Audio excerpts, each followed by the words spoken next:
আসসালামু আলাইকুম।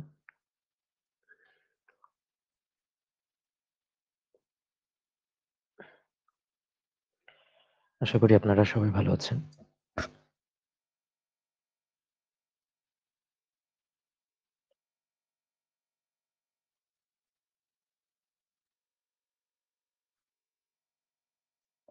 আজকে আমরা ৩৮ তম বিসিএস এর ১ম অংশ সলভ করব এই সময়টাতে। আর স্ক্রিনে দেখতে পাচ্ছেন যে ৩৮ তম বিসিএস এ কিন্তু বিগত প্রশ্ন এবং আরএসআই ব্যাখ্যা থেকে বড় একটা অংশ কিন্তু প্রশ্ন কমন ছিল ৩৮ তম বিসিএস এ। যারা কিনা ৩৮ তম বিসিএস দিয়েছিলেন এবং তারা যদি কেউ ক্লাস দেখেন, তাদের হয়তোবা আফসোসও হইতে পারে।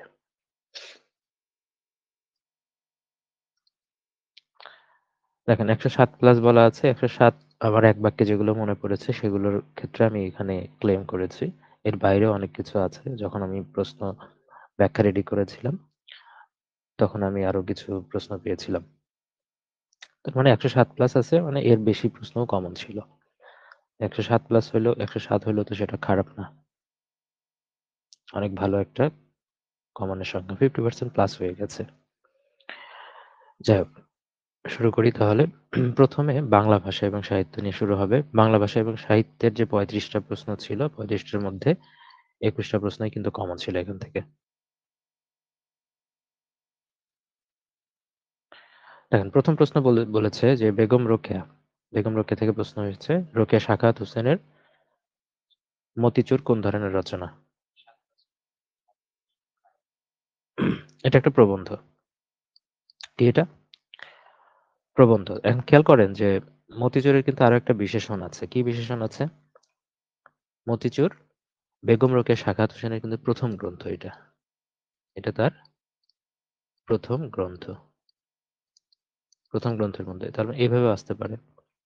তো প্রবন্ধ কিন্তু তার একটা না, আরো কিন্তু প্রবন্ধ আছে। আমরা জানি যে সবচেয়ে শ্রেষ্ঠ গ্রন্থ যেটা, সেটা হচ্ছে অবরোধবাসিনী। আগেও আমরা এগুলো পড়েছি। আগেও কিন্তু এগুলো পড়া হয়েছে। সেখান থেকেই প্রশ্নগুলো আসছে। অবরোধবাসিনী কি? শ্রেষ্ঠ। এটাও পড়েছেন।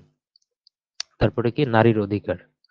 নারীর অধিকারটা আগে পড়া হয়নি। নারীর অধিকারটা খেয়াল রাখবেন। নারীর অধিকার। এটা তার শেষ রচনা। শেষ রচনা। তাহলে ১ম শ্রেষ্ঠ এবং শেষ রচনা সবগুলো এখান থেকে হয়ে গেল। তার উপন্যাস আমরা জানি যে পদ্মরাগ উপন্যাস আছে। আর অনেক সময় উপন্যাসের মতোই আরকি উপন্যাসিকা বোঝায় বা অনেক ক্ষেত্রে ছোট গল্প টাইপের কথাও বলে। 'সুলতানা'স ড্রিম যেটাকে ইংলিশে লিখেছিলেন। বা বাংলায় বললে এটাকে বলা হবে 'সুলতানার স্বপ্ন'। 'সুলতানার স্বপ্ন' এগুলো আপনারা পড়েছেন। দেখেন। পরের প্রশ্ন, মুক্তিযুদ্ধের পটভূমিতে রচিত কাব্যগ্রন্থ কোনটি? এটা আগে পড়া হয়েছে। অ্যান্সার কি? 'বন্দী শিবির' থেকে। এটা কে করেছে? কে লিখেছে? শামসুর রহমান লিখেছে। আচ্ছা। এখানে অন্যান্য অপশনগুলোর মধ্যে যেগুলো আছে যেরকম আমরা 'বন্দী শিবির' থেকে আলোচনা করব এবং অন্যান্য মুক্তিযুদ্ধ ভিত্তিক যে কাব্যগ্রন্থ আছে সেগুলো আলোচনা করব এখানে। কিন্তু তার আগে দেখে নেই যে 'নেকড়ে অরণ্য' কার লেখা? এগুলো কিন্তু সব মানে 'নেকড়ে অরণ্য' আছে, 'নিশিদুল্লাহ বান', 'প্রিয়যোদ্ধা প্রিয়তম' এগুলো উপন্যাসের মধ্যে পড়ে।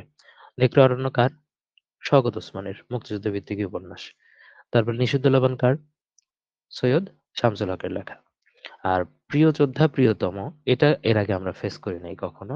এটা আনকমন একটা প্রশ্ন। মানে তথ্য। হারুন হাবিবের লেখা উপন্যাস। তো 'প্রিয় যোদ্ধা প্রিয়তম' এটা মনে রাখবেন এর আগে নেকড়ে অরণ্য বহুবার পড়েছেন, নিশিদুল্লাহ বান বহুবার পড়েছেন। 'প্রিয় যোদ্ধা প্রিয়তম' অপশনের মধ্যে আছে এটা একটু খেয়াল রাখেন। ওকে। এরপরে আসি যে 'বন্দী শিবির' থেকে এখানে কিন্তু উল্লেখযোগ্য কিছু কবিতা আছে 'বন্দী শিবির' থেকে। এটা তিনি কি একটা ছদ্মনাম ব্যবহার করে লিখেছিলেন। মজলুম আদিব এটা আপনারা পড়েছেন। মজলুম আদিব ছদ্মনাম ব্যবহার করে এটা তিনি লিখেছিলেন মুক্তিযুদ্ধের পটভূমিতে। আর এই কাব্যগ্রন্থের মধ্যে তো অনেকগুলো কবিতা আছে। সে কবিতাগুলো কি, কি আছে? যেগুলো আমরা এর আগেও পড়েছি। যে 'স্বাধীনতা তুমি' এটা পড়েছি। তারপরে 'তোমাকে পাওয়ার জন্য হে স্বাধীনতা', পাওয়ার জন্য হে স্বাধীনতা, হ্যাঁ? তো এইগুলো কিন্তু আমরা একদম পপুলার এই ২ টা সবাই জানি যে এগুলো বন্দী শিবির থেকে বা এগুলো স্বাধীনতা নিয়ে কবিতা তিনি লিখেছেন। আর এখানে আরেকটা তথ্য দিব। সেই তথ্যটা আমরা এর আগে ২ বার আলোচনা করেছি। কার ক্ষেত্রে আলোচনা করেছিলাম? 'রক্তাক্ত প্রান্তর'। এটা মনির চৌধুরীর নাটক। আর এর প্রেক্ষিতে বলেছিলাম 'রক্তাক্ত প্রান্তরে' একটা লাগাই দিলে হয়ে যাচ্ছে শামসুর রহমানের কবিতা। এটা কিন্তু এই বন্দি শিবিরের মধ্যেই আছে কাব্যগ্রন্থের মধ্যে। অর্থাৎ 'রক্তাক্ত প্রান্তরে' এটা কিন্তু একটা কবিতা। কার কবিতা? শামসুর রহমানের কবিতা। কার মধ্যে আছে? এই বন্দি শিবির কাব্যগ্রন্থের মধ্যেই আছে। তো এটা খেয়াল রাখবেন যেহেতু এটা একটু অ্যাটিপিক্যাল, আগেও আমি বলেছি যাতে এটা কোনোভাবে ভুল না হয়। আজকে দিয়ে ৩ বার আলোচনা হলো। 'রক্তাক্ত প্রান্তরে' যে মানে শামসুর রহমানের মানে কবিতা, এটা দিয়ে আজকে দিয়ে ৩ বার আলোচনা হলো। আচ্ছা, এবার আসেন যে মুক্তিযুদ্ধ ভিত্তিক আমরা দেখি যে মুক্তিযুদ্ধ ভিত্তিক উপন্যাস পড়ি, নাটক পড়ি, প্রবন্ধ পড়ি, চলচ্চিত্র পড়ি। কিন্তু কাব্যগ্রন্থ কিন্তু খুব কম পড়া হয়। উপন্যাস প্রচুর পড়া হয়। এইজন্য এর আগে যেহেতু এটা এই মেইন প্রশ্নটা এর আগেও আলোচনা হয়েছিল। আজকে অন্যান্য যে কাব্যগ্রন্থ আছে যেগুলো গুরুত্বপূর্ণ মুক্তিযুদ্ধ ভিত্তিক অন্যান্য, হ্যাঁ? অন্যান্য কাব্যগ্রন্থ মুক্তিযুদ্ধ ভিত্তিকই কিন্তু এগুলো। তো সেগুলো একটু জেনে নেই। এগুলো আপনারা আলাদা করে পড়েছেন। যখন 'উদ্যত সঙ্গীন' কার লেখা? হাসান হাফিজুর রহমান।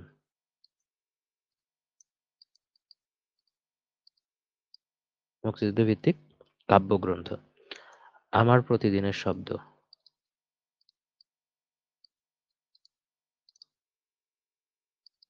কার লেখা? সৈয়দ আলী আহসান।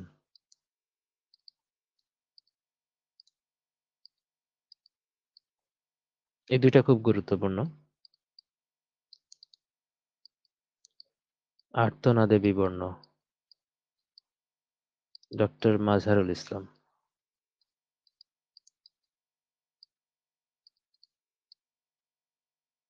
যদিও মুক্তিযুদ্ধ ভিত্তিক কাব্যগ্রন্থ থেকে বিষয়গুলো কম আসে, আমরা উপন্যাসগুলোই বেশি আসে আপনারা দেখেছেন। কিন্তু যেহেতু মুক্তিযুদ্ধ ভিত্তিক কাব্যগ্রন্থ এর আগে বন্দি শিবির থেকে এটা আগেও সলভ করেছিলাম। তো বাদবাকিগুলো একটু দেখা দরকার। খুব বেশি দেওয়া হয়নি এখানে। ৩ টা দেওয়া হয়েছে এর বাইরে। এই বাদবাকিগুলো মনে রাখবেন ভালো করে। আমার ঘরের চাবি পরের হাতে গানটির রচয়িতাকে। আগে এটা সলভ হয়েছে। লালন শাহর। ঠিক আছে? আগে এটা সলভ হয়েছে। এটা মেবি মানে এখানে হ্যাশ দেওয়া হয়নি। মানে এটা ক্লেম করা হয় নাই। দেখেন, আগে আমরা পড়েছিলাম কিভাবে খাঁচার ভিতর অচিন পাখি কেমনে আসে যায় এই লাইনটা পড়েছিলাম। তারপরে আমার ঘরখানে কে বিরাজ করে এটা পড়েছিলাম। বাড়ির কাছে আরশিনগর। তারপরে সময় গেলে সাধন হবে না। এগুলো কিন্তু সবই লালন শাহর লেখা। মানে গান। এর বাইরে আরো আছে। এর বাইরে আরো প্রচুর আছে। তো যেগুলো আগে লিখেছিলাম মোটামুটি ওগুলো একটু রিভিউ করলাম। এখানে সবকিছু আর লেখার দরকার নেই। আপনারা লালন শাহর যেগুলো আছে এগুলো আগেও পড়েছেন, হ্যাঁ?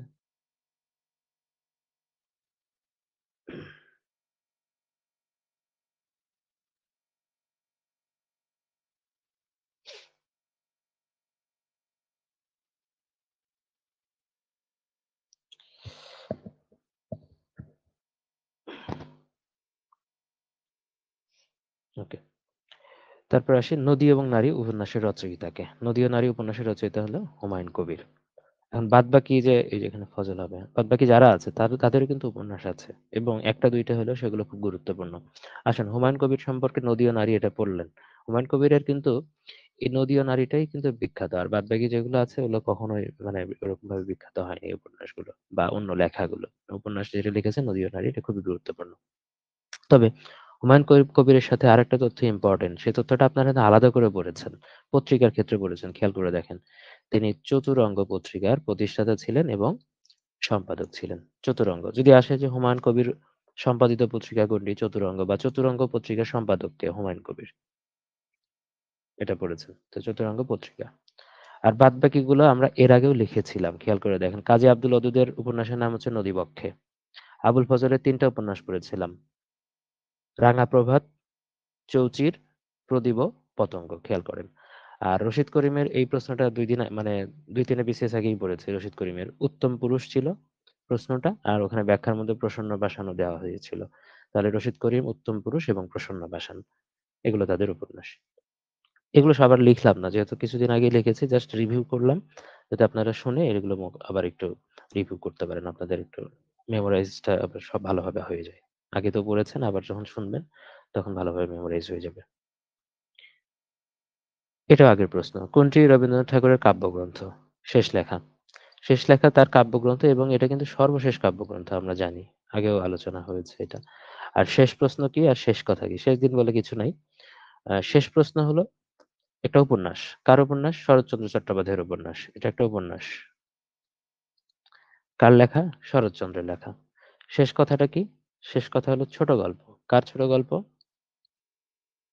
এটা রবীন্দ্রনাথ ঠাকুরেরই ছোট গল্প। ঠিক আছে? রবীন্দ্রনাথ ঠাকুরের, রবি ঠাকুরেরই ছোট গল্প। এই তো। আর এখানে এমনি যদি বলি কাব্যগ্রন্থ ক্ষেত্রে আমরা জানি যে টোটাল ৫৬ টা কাব্যগ্রন্থ আছে কাজী মানে নজরুল রবীন্দ্রনাথ ঠাকুরের। এটা এজ এ হোল জেনে রাখবেন। তারপরে আসি যে দীনবন্ধু মিত্রের নীলদর্পণ নাটক কোথা থেকে প্রকাশিত হয়? আগে আলোচনা হয়েছে প্রচুর। যে আমরা জানি দীনবন্ধু মিত্রের নীলদর্পণ এটা প্রকাশিত হয় ঢাকা থেকে। কোথা থেকে? ঢাকা থেকে। তো ঢাকা থেকে স্থানের নাম ঢাকা। কিন্তু যদি প্রেস আসে, কোন প্রেস থেকে? সেটার নাম হচ্ছে বাংলা প্রেস। এখন এখানে যেটা সমস্যা হইতে পারে, অপশনগুলোর মধ্যে যদি থাকে ঢাকা প্রেস, এটা ঢাকা থেকে প্রকাশিত হয়েছে। কিন্তু যদি কখনো পরীক্ষায় এরকম প্রশ্ন থাকে যে কোথা থেকে প্রকাশিত হয়েছে, এখন প্রেসের নাম দেওয়া থাকলো। অপশনে যদি থাকে ঢাকা প্রেস, তখন আপনারা ভুল করে ঢাকা প্রেস দাগাইতে পারেন। একটা সম্ভাবনা আছে। ঢাকা প্রেসে থাকলো, বাংলা প্রেসে থাকলো। এটা দিয়ে আবার কনফিউশনেও পড়তে পারেন। যে কোনটা পড়েছি আমি, ঢাকা প্রেস পড়লাম না বাংলা প্রেস পড়লাম। একটা কনফিউশন তৈরি হতে পারে। তো জায়গার নাম হলো ঢাকা এবং যে প্রেস থেকে এটা প্রকাশিত হয়েছে সেটার নাম হচ্ছে বাংলা প্রেস। এটা খেয়াল রাখবেন। তারপর আসি যে এখানে কত সালে এটা প্রকাশিত হয়েছে? প্রকাশিত হয়েছিল এবং পরবর্তীতে এটা যখন মঞ্চস্থও করা হয়েছিল ওই সময়টাতে ১৮৬০ সালে প্রকাশিত হয়েছিল। কোন অঞ্চলের কাহিনী? আমরা জানি মেহেরপুর অঞ্চলের কাহিনী এখানে বর্ণিত আছে। পড়া হয়েছে। আর চরিত্র কিছু পড়েছিলাম। চরিত্রগুলো একটু রিভিউ করি। নবীন মাধব ছিল, তোরাব, রায়চরণ, গোলক বসু। নবীন মাধব, তোরাব, রায়চরণ এবং গোলক বসু ছিল নীলদর্পণের নাটকের কিছু গুরুত্বপূর্ণ চরিত্র। আগে এগুলো আলোচনা হয়েছে, লেখা হয়েছে, এইজন্য আর লিখলাম না। কাজী নজরুল ইসলামের অগ্নিবীণা কাব্যের প্রথম কবিতা কোনটি? এটা মনে হয় আজকে দিয়ে ৪ বার আলোচনা হলো এবং অগ্নিবীণা কাব্যের কবিতাগুলো যে ১২ টা, অগ্নিবীণা কাব্যের মধ্যে কতগুলো কবিতা আছে? ১২ টা কবিতা আছে। প্রথম কবিতা হলো প্রলয় উল্লাস। এটা সিরিয়ালে ১ নম্বরে পড়ে। এটা প্রলয় উল্লাস হলো প্রথম। ২ নম্বর কবিতা হচ্ছে কি বিদ্রোহী কবিতা। ৩ নম্বর কবিতা কি রক্তাম্বরধারিণী মা। ৩ নম্বরটা হলো কি রক্তাম্বরধারিণী মা। এই পর্যন্ত সিরিয়ালে আমি মনে করি যে একটু পড়া দরকার। ৩ টা, প্রথম দিক দিয়ে ৩ টা। এরপরে আমরা কি পড়েছিলাম? কামাল পাশা পড়েছিলাম। কামাল পাশা, আনোয়ার, রণভেরী, ধূমকেতু, আগমনী, কোরবানী, শাতিল আরব, খেয়া পারের তরণী, মহরম। এই ১২ টা কিন্তু পড়েছিলাম। লিখেছিলাম আগে ২ বার। আর এখানে সবগুলো লিখলাম না। দেখেন আরেকটা বিষয় এখানে আপনাদের মনে করে দিই, সেটা হলো অগ্নিবীণা কাব্য। এই কাব্যটা কত সালে প্রকাশিত হয়েছিল? ১৯২২ সালে কিন্তু প্রকাশিত হয়েছিল। ১৯২২ সালে এই কাব্যটা কিন্তু প্রকাশিত হয়। এই কাব্য প্রকাশের সালটাও কিন্তু গুরুত্বপূর্ণ। ঠিক আছে? তো এখানে অপশনগুলোর মধ্যে যা আছে ক, খ, গ, ঘ এগুলো সবই তো বোঝা যাচ্ছে যে এগুলো অগ্নিবীণা কাব্যেরই কবিতা। আরো যে বললাম যে টোটাল ১২ টা কবিতা আছে। অগ্নিবীণা কাব্যে কতগুলো কবিতা আছে? কাব্যগ্রন্থে টোটাল ১২ টা কবিতা আছে। একটা জিনিস ইয়ে করে দিই আপনাদের, সেটা হচ্ছে কামাল পাশা আর আনোয়ার বলা আছে কিন্তু আনোয়ার পাশা কিন্তু নাই। আবার আনোয়ার পাশা মনে করেন না এটার সাথে।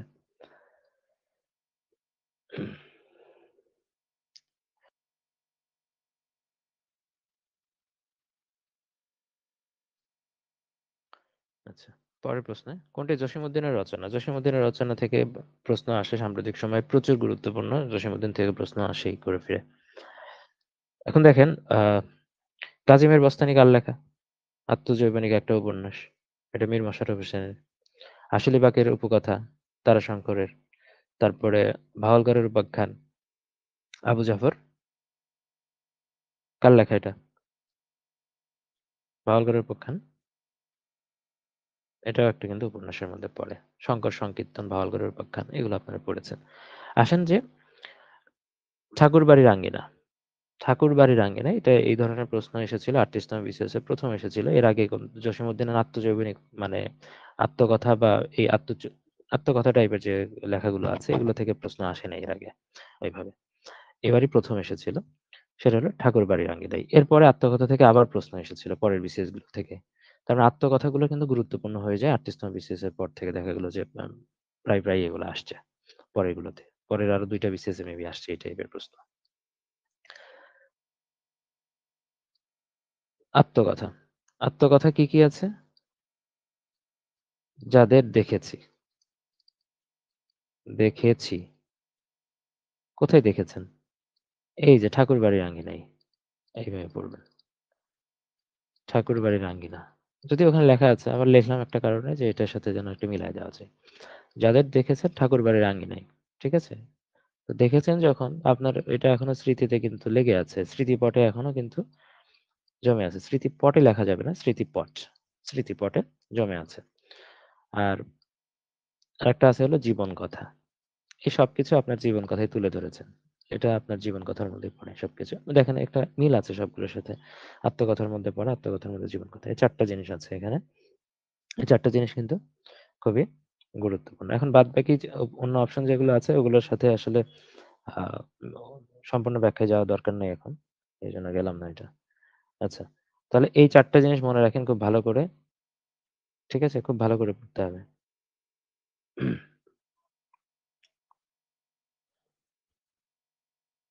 আচ্ছা এটা ভাওয়াল উপাখ্যানের অ্যান্সার কেউ দিলেন না। আবু জাফর পরে রেখে দিছিলাম আমি। আর কিছু বলি নাই কিন্তু।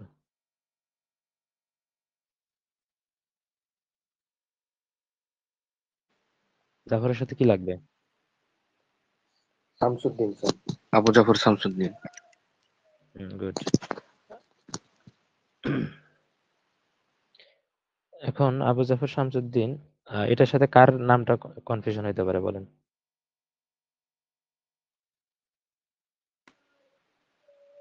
স্যার ওবায়দুল্লাহ।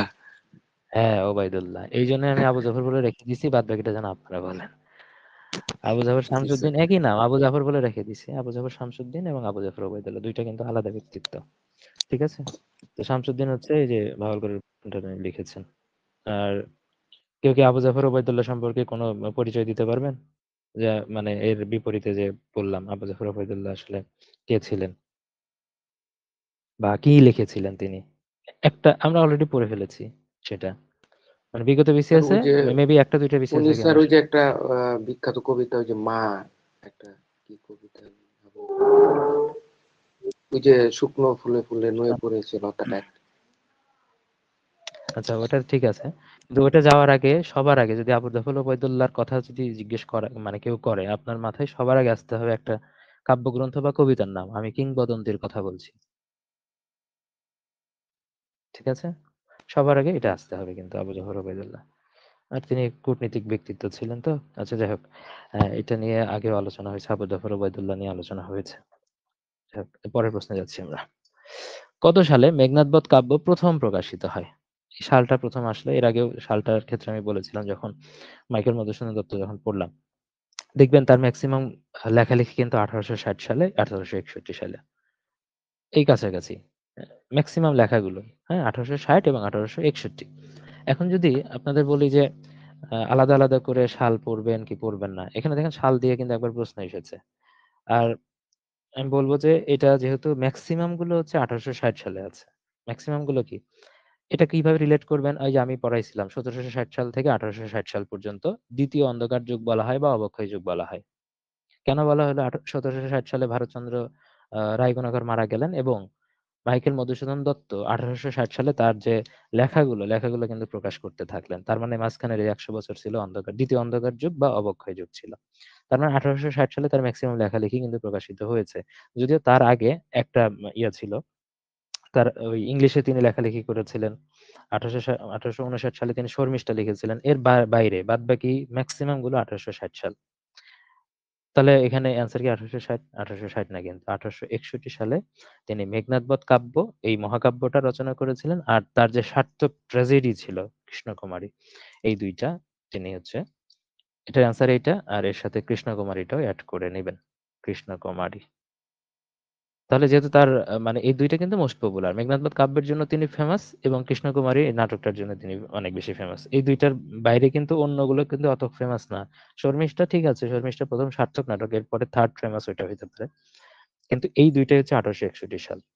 এখন আপনাকে যদি বলি যে ১৮৬০ সালে যেহেতু মানে অনেকগুলো প্রকাশিত হয়েছে এবং সেগুলো কিন্তু একদম কম না, মানে কম গুরুত্বপূর্ণ না। এজন্য আমি বলব যে এটা যদি আ একটু টেকনিক্যালি লিখলেই মনে রাখা যায়, আর লিখার কারণে, তাহলে আমার মনে হয় লেখা উচিত।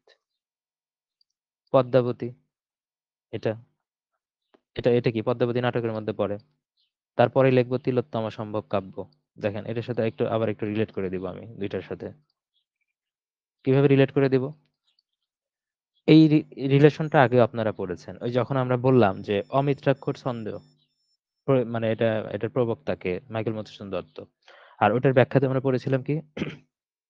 অমিত্রাক্ষর ছন্দের তিনি ১ম প্রয়োগ ঘটাইছিলেন কোথায়? এই পদ্মাবতীতে, নাটকে। এটা কি নাটক তার। আর সফল প্রয়োগ ঘটিয়েছিলেন তিলোত্তমা সম্ভব কাব্যে। ওই ১৮৬০ সালে এই কাহিনীগুলো তিনি করেছিলেন। আগে পদ্মাবতীতে ট্রাই করলেন, তারপরে তিলোত্তমা সম্ভবে তিনি একদম সফল প্রয়োগ ঘটালেন। তাহলে এটার সাথে একটা মিল আছে। ১৮৬০ সালে ২ টা প্রকাশ হয়েছে। আর দিব এর সাথে কি ২ টা, উনি কিন্তু ২ টা প্রহসন লিখেছেন। একেই বলে কি সভ্যতা এবং বুড়ো শালিকের ঘাড়েরও, এটা প্রচুরবার আমরা পড়েছি। এই ২ টাও কিন্তু এই সালেই রচিত। প্রহসন ২ টা। একেই বলে কি সভ্যতা আর বুড়ো শালিকের ঘাড়েরও। লিখে নেন। এটা আমার বলার দরকার নাই এখানে। তো মোটামুটি এগুলো পড়ে রাখেন। আর ১৮৫৯ আছে, এখানে শর্মিষ্ঠাটা লিখে রাখেন। যেহেতু শর্মিষ্ঠা ১ম নাটক, ঠিক আছে? শর্মিষ্ঠা যেহেতু তার ১ম সার্থক নাটকের মধ্যে পড়ে, এইজন্য এটা একটু লিখে রাখবেন। আর বাদবাকি দরকার নাই। এখানে যেহেতু অপশনগুলো আছে জাজ করে এগুলো একটু দেখলাম, যেগুলো গুরুত্বপূর্ণ ছিল। আসতে পারে ভবিষ্যতে, সেগুলো একটু আলোচনা করলাম। আর এমনিতেই মেঘনাদ বধ কাব্য নিয়ে যেহেতু প্রশ্ন হয়েছে এখানে, মেঘনাদ বধ কাব্যের আর কি, কি জানেন আপনি? ১ম কথা হলো যে মেঘনাদ বধ কাব্য সম্পর্কে আমরা জানি এটা হলো ১ম মানে বাংলা সাহিত্যের একটা সার্থক কি মহাকাব্য। ১ম সার্থক মহাকাব্য। এটা একদম এক বাক্যে আমরা সবাই জানি। আর এটার ক্ষেত্রে একদম ভিতরে যদি যাই, যেগুলো রিটেন এ লাগে, যে স্বর্গ সংখ্যা কয়টা আছে এখানে? ৯ টা। এখন প্রিলিতেও আসতে পারে এগুলা। তারপরে এখানে কোন ছন্দ ব্যবহার করা হয়েছে? এখানেও কিন্তু অমিত্রাক্ষর ছন্দই ব্যবহার করা হয়েছে। ঠিক আছে? এটা একটা ইম্পোর্টেন্ট যে মেঘনাদ বধ কাব্য কোন ছন্দে লেখা? অমিত্রাক্ষর ছন্দে লেখা। সবগুলোর মধ্যে এটা বেশি ইম্পোর্টেন্ট হতে পারে। আবার আসে যে কোন কাহিনী অবলম্বনে লেখা? সেটা রামায়ণ অবলম্বনে কিন্তু লেখা হয়েছে এটা। রামায়ণ অবলম্বনে। এটা একটা ইম্পোর্টেন্ট তথ্য।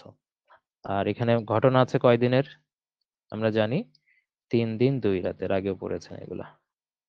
৩ দিন ২ রাতের। এগুলো হচ্ছে এক্সট্রা করে মেঘনাদ বধ কাব্য সম্পর্কে এই তথ্যগুলো আপনারা পড়েছেন। আর সাল নিয়ে যে এগুলো একটু টেকনিক্যালি আমি বলে দিলাম, যেহেতু এটা পড়তেই হবে ১৮৬১ সাল। এই বিষয়গুলো বাদবাকি সালগুলো একটু এভাবে মনে রাখবেন। তারপর আসেন পূর্বাশা পত্রিকার সম্পাদক কে? এর আগেও আলোচনা হয়েছে এটা। পূর্বাশা পত্রিকার সম্পাদক হচ্ছে সঞ্জয় ভট্টাচার্য। এটা কত সালে প্রকাশিত হয়েছিল? ১৯৩২ সালটা আমি একবার মনে হয় লিখে দিয়েছিলাম। কিন্তু অতটা গুরুত্বপূর্ণ না। সাথে যেহেতু এর আগে আলোচনা হয়েছে, আবার একটু লিখে রাখেন সালটা। এটা কই থেকে প্রকাশিত হতো? কুমিল্লা থেকে কিন্তু প্রকাশিত হতো। কুমিল্লা থেকে প্রকাশ হতো এটা। এটা এখান থেকে এইটুকু জানলেই চলছে। তারপর আসেন কে ফোর্ট উইলিয়াম কলেজের শিক্ষক ছিলেন? ফোর্ট উইলিয়াম কলেজের শিক্ষকগুলো নিয়ে আমরা বিচ্ছিন্নভাবে বিভিন্নভাবে আলোচনা করেছিলাম। হয়তো ৪-৫ টা ৪-৫ জনের নাম আমরা আলোচনা করেই ফেলেছিলাম। আচ্ছা। ফোর্ট উইলিয়াম কলেজের একটু ব্যাকগ্রাউন্ডে যদি যাই, কি হচ্ছে? কত সালে এটা প্রকাশিত হলো? খেয়াল করেন। ১৮০০ সালে প্রকাশিত মানে সরি প্রতিষ্ঠিত হলো কত তারিখে? অনেক সময় তারিখও আসে ৪ই মে। ফোর্ট উইলিয়াম কলেজ এই তারিখে কি হলো? প্রতিষ্ঠিত হলো। এবং পরের বছরে গিয়ে ১৮০১ সালে কিন্তু বাংলা বিভাগ চালু হলো। বাংলা বিভাগ। এবং বাংলা বিভাগের প্রধান করা হলো কাকে, বা অধ্যক্ষ কাকে করা হলো ফোর্ট উইলিয়াম কলেজের? এটাও আমরা পড়েছি। সেটা হলো উইলিয়াম কেরিকে। তো উইলিয়াম কেরি তিনি নিজেও লেখালেখি করেছিলেন। উনি নিজেও কিন্তু ফোর্ট উইলিয়াম কলেজের শিক্ষক ছিলেন। অধ্যক্ষও ছিলেন এবং শিক্ষক, ডেফিনিটলি তিনি শিক্ষকও। এবং তিনি কিন্তু গ্রন্থ রচনা করেছিলেন। ঠিক আছে? আমরা জানি কথোপকথন, ইতিহাসমালা এগুলো হচ্ছে কার লেখা? এই উইলিয়াম ক্যারির লেখা। তো এগুলোর মধ্যে কে শিক্ষক ছিলেন? সেই শিক্ষক ছিলেন হচ্ছে রামরাম বসু। এখন ফোর্ট উইলিয়াম কলেজের যে ৮ জন পন্ডিত ছিলেন সব মিলায়, এই ৮ জন পন্ডিত নামগুলো একসাথে আমরা পড়ব।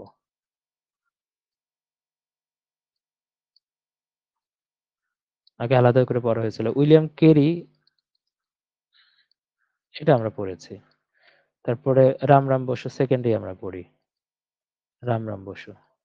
রামরাম বসু ছিল রাজা প্রজাপতিত্ব চরিত্র, লিপিমালা, এগুলো রামরাম বসুর লেখা। আলোচনা হয়েছে এর আগে। মৃত্যুঞ্জয়, সরি,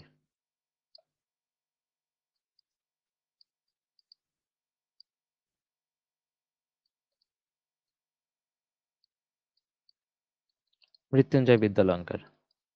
তিনি সবচেয়ে বেশি বই লিখেছিলেন, ৩২ সিংহাসন আলোচনা করেছিলাম। তারপরে তারিণীচরণ মিত্র,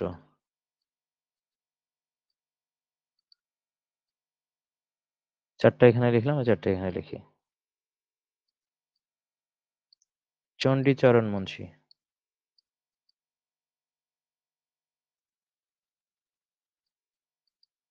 তারপরে যেটা লিখবো হরপ্রসাদ রায়, খেয়াল করে দেখেন। হরপ্রসাদ রায়, এখানে হরপ্রসাদ শাস্ত্রী চর্যাপদের সাথে জড়িত, কিন্তু এখানে কিন্তু হরপ্রসাদ নামে আরেকজন নাম ব্যক্তিত্ব ছিলেন, তিনি হচ্ছে রায়, হরপ্রসাদ রায়। এটা খেয়াল রাখতে হবে ভালো করে। রাজীব লোচন মুখোপাধ্যায়, রাজীব লোচন মুখোপাধ্যায় বা মুখার্জিও লিখতে পারেন, মুখোপাধ্যায় যেটা সেটাই মুখার্জি।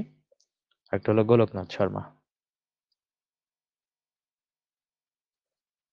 নামগুলো কয়েকবার পড়লেই মনে থাকবে, বিশেষ করে এই প্রথম চারটা তো মনে থাকবে ইজিলি, পরেগুলো আপনারা কিছু কিছু পড়েছেন, কয়েকবার এটা রিডিং দিলেই মনে থাকবে যে তারা ফোর্ট উইলিয়াম কলেজের শিক্ষক ছিলেন।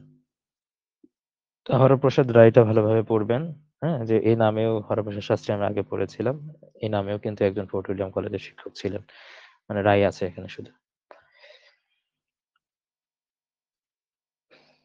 ওকে, তারপরে যাচ্ছি 11 গেল 12। চন্দ্ররাজ চরিত্রের স্রষ্টাকে, চন্দ্ররাজ চরিত্রের স্রষ্টা হচ্ছে রবীন্দ্রনাথ ঠাকুর। রবীন্দ্রনাথ ঠাকুরের কিন্তু বিভিন্ন গল্প এবং ছোট গল্প এবং তার চরিত্রগুলো কিন্তু আমরা অলরেডি পড়ে ফেলেছি। তো চন্দ্ররাজ চরিত্রটা কোন গল্পের মধ্যে ছিল? শাস্তি গল্পের মধ্যে ছিল, শাস্তি গল্পের মধ্যে। গল্পের নাম শাস্তি। এর বাইরে আমরা কিছু গল্প এবং চরিত্র পড়েছিলাম, যেরকম ভাবে রতন চরিত্রটা কার মধ্যে আছে? পোস্টমাস্টারের মধ্যে লিখেছিলাম, এগুলো আর লিখছি না এখানে, আপনাদের রিভিউ করে দিচ্ছি যেগুলো গুরুত্বপূর্ণ। সুরবালা কার মধ্যে আছে? এক রাত্রি। চারুলতা চরিত্রটা কার? নষ্ট নীরের। মৃন্ময়ী সমাপ্তি গল্পের। তারপরে কাদম্বিনী আলোচনা হয়েছিল মনে হয় একবার। কাদম্বিনী হচ্ছে জীবিত এবং মৃত, কাদম্বিনী চরিত্রটা জীবিত এবং মৃতের মধ্যে আছে। আর মনে হয় কল্যাণীটা লেখা হয়নি যতটুকু মনে পড়ে। কল্যাণীটা কোন গল্পের? অপরিচিতা, অনেকে এটা পড়ে ফেলেছেন, সিলেবাসের মধ্যে এগুলো আছে কিন্তু।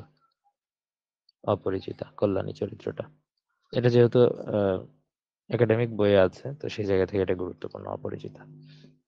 এর বাইরে আপনারা অনেক পড়েছেন, হৈমন্তী পড়েছেন, নকুল হৈমন্তী, সরি, হৈমন্তী চরিত্র যেটা আছে আলাদা বিষয়। তো দেখেন কল্যাণীটা অপরিচিত, এটা নতুন করে লিখতে পারেন, আর বাদ বাকিগুলো যেগুলো আলোচনা করলাম ওগুলো তো আগেও লিখেছি। মনির চৌধুরীর মুখরানারী বশীকরণ বা রমণী বশীকরণ এখানে বলা আছে, এটা প্রায়ই পড়া হয়। প্রায়ই পড়া হচ্ছে, এটা একটা অনুবাদ নাটক। তার আরো কিছু অনুবাদ নাটক আমরা পড়েছি, মুখরানারী বশীকরণ, কেউ কিছু বলতে পারে না, রূপার কৌটা, তিনটা কিন্তু অনুদিত নাটক আছে তার, আগে আলোচনা করা হয়েছে। মুখরানারী বশীকরণ কোন জায়গা থেকে আনা হয়েছে? দ্য টেমিং অফ শ্রু, কার লেখা? উইলিয়াম শেক্সপিয়রের লেখা। তারপরে কেউ কিছু বলতে পারে না, জর্জ বার্নার্ড শোর ইউ নেভার ক্যান টেল, ওখান থেকে আসছে। তারপর রূপার কৌটা জন গলসওয়ার্থির দ্য সিলভার বক্স থেকে আসছে। এগুলো সবই তার অনূদিত নাটক। এগুলো কিছু লিখলাম না, আগে অনেকবার লেখা হয়েছে।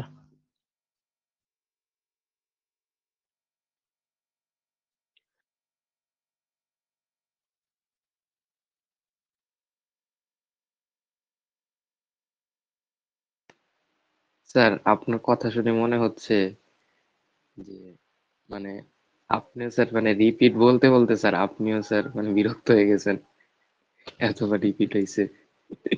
মানে কিছু দেখেন, কিছু প্রশ্ন এতবার রিপিট হয়েছে, ব্যাপারটা এরকম। একটা যদি আমার মেয়ের বয়স 14 মাস, হ্যাঁ, ওকে যদি একটা কথা আমি একবার দুইবার বলি ওই বলে ফেলে। তো ওকে ওকে যদি এই পড়াগুলো আমি পড়াই তো ও মনে হয় সবই বলতে পারবে, মানে যেগুলো রিপিট হয়েছে। তো এগুলো ওইরকমই ভাবেই আসছে, দেখেন এতবার রিপিট হয়েছে এগুলো। বীরবল এটাও সেম, ওটার মধ্যেই পড়ে। বীরবল হচ্ছে প্রমোদ চৌধুরীর ছদ্মনামের মধ্যে পড়ে, এবং প্রমোদ চৌধুরী আমরা সবগুলোই পড়ে ফেলেছি, তার যেগুলা লেখা ছিল মোটামুটি আমরা ব্যাখ্যার মধ্যে সবই চলে আসছে। সুতরাং বীরবল ছদ্মনামকে নিয়ে আর টানাছেড়া করার কিছু নাই। এখন আমরা যাব বীরবল থেকে বের হয়ে, বা অন্য ছদ্মনামগুলো আমরা পড়েছি। শরৎচন্দ্র চট্টোপাধ্যায়ের অনেকগুলো ছদ্মনাম ছিল। তারপরে রবীন্দ্রনাথ ঠাকুরের অনেকগুলো ছদ্মনাম ছিল। এগুলো সব পড়ে ফেলেছি। আমাদের এবার কাজ হবে যে এগুলো থেকে বের হয়ে এসে এখন অন্য ছদ্মনামগুলো একটু দেখা। যেমন এখানে সুনীল গঙ্গোপাধ্যায়ের নাম বলা আছে।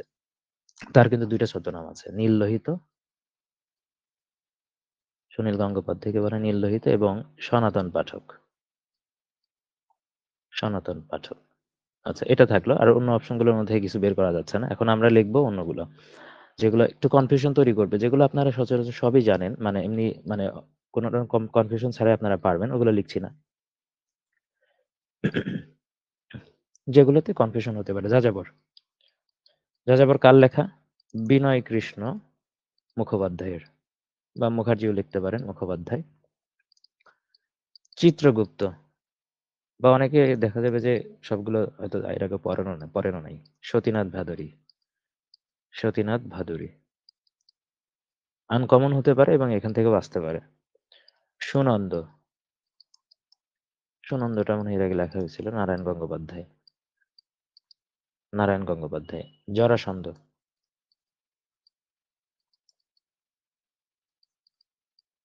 চারুচন্দ্র চক্রবর্তী। চক্রবর্তী। এই মোটামুটি এখানে আরো ৫ টা যেখানে এড করে দিলাম, এটা একটু মনে রাখবেন। এগুলো দেখবেন যে আপনার হয়তো নাও জানা থাকতে পারে, অথবা জানা থাকলেও এখানের মধ্যে কনফিউশন তৈরি হতে পারে। কোন শব্দটি শুদ্ধ বানানে লেখা হয়েছে? একটু সময় দিবেন। গলায় একটু সমস্যা করছে। আমি একটু পানি খেয়ে আসি।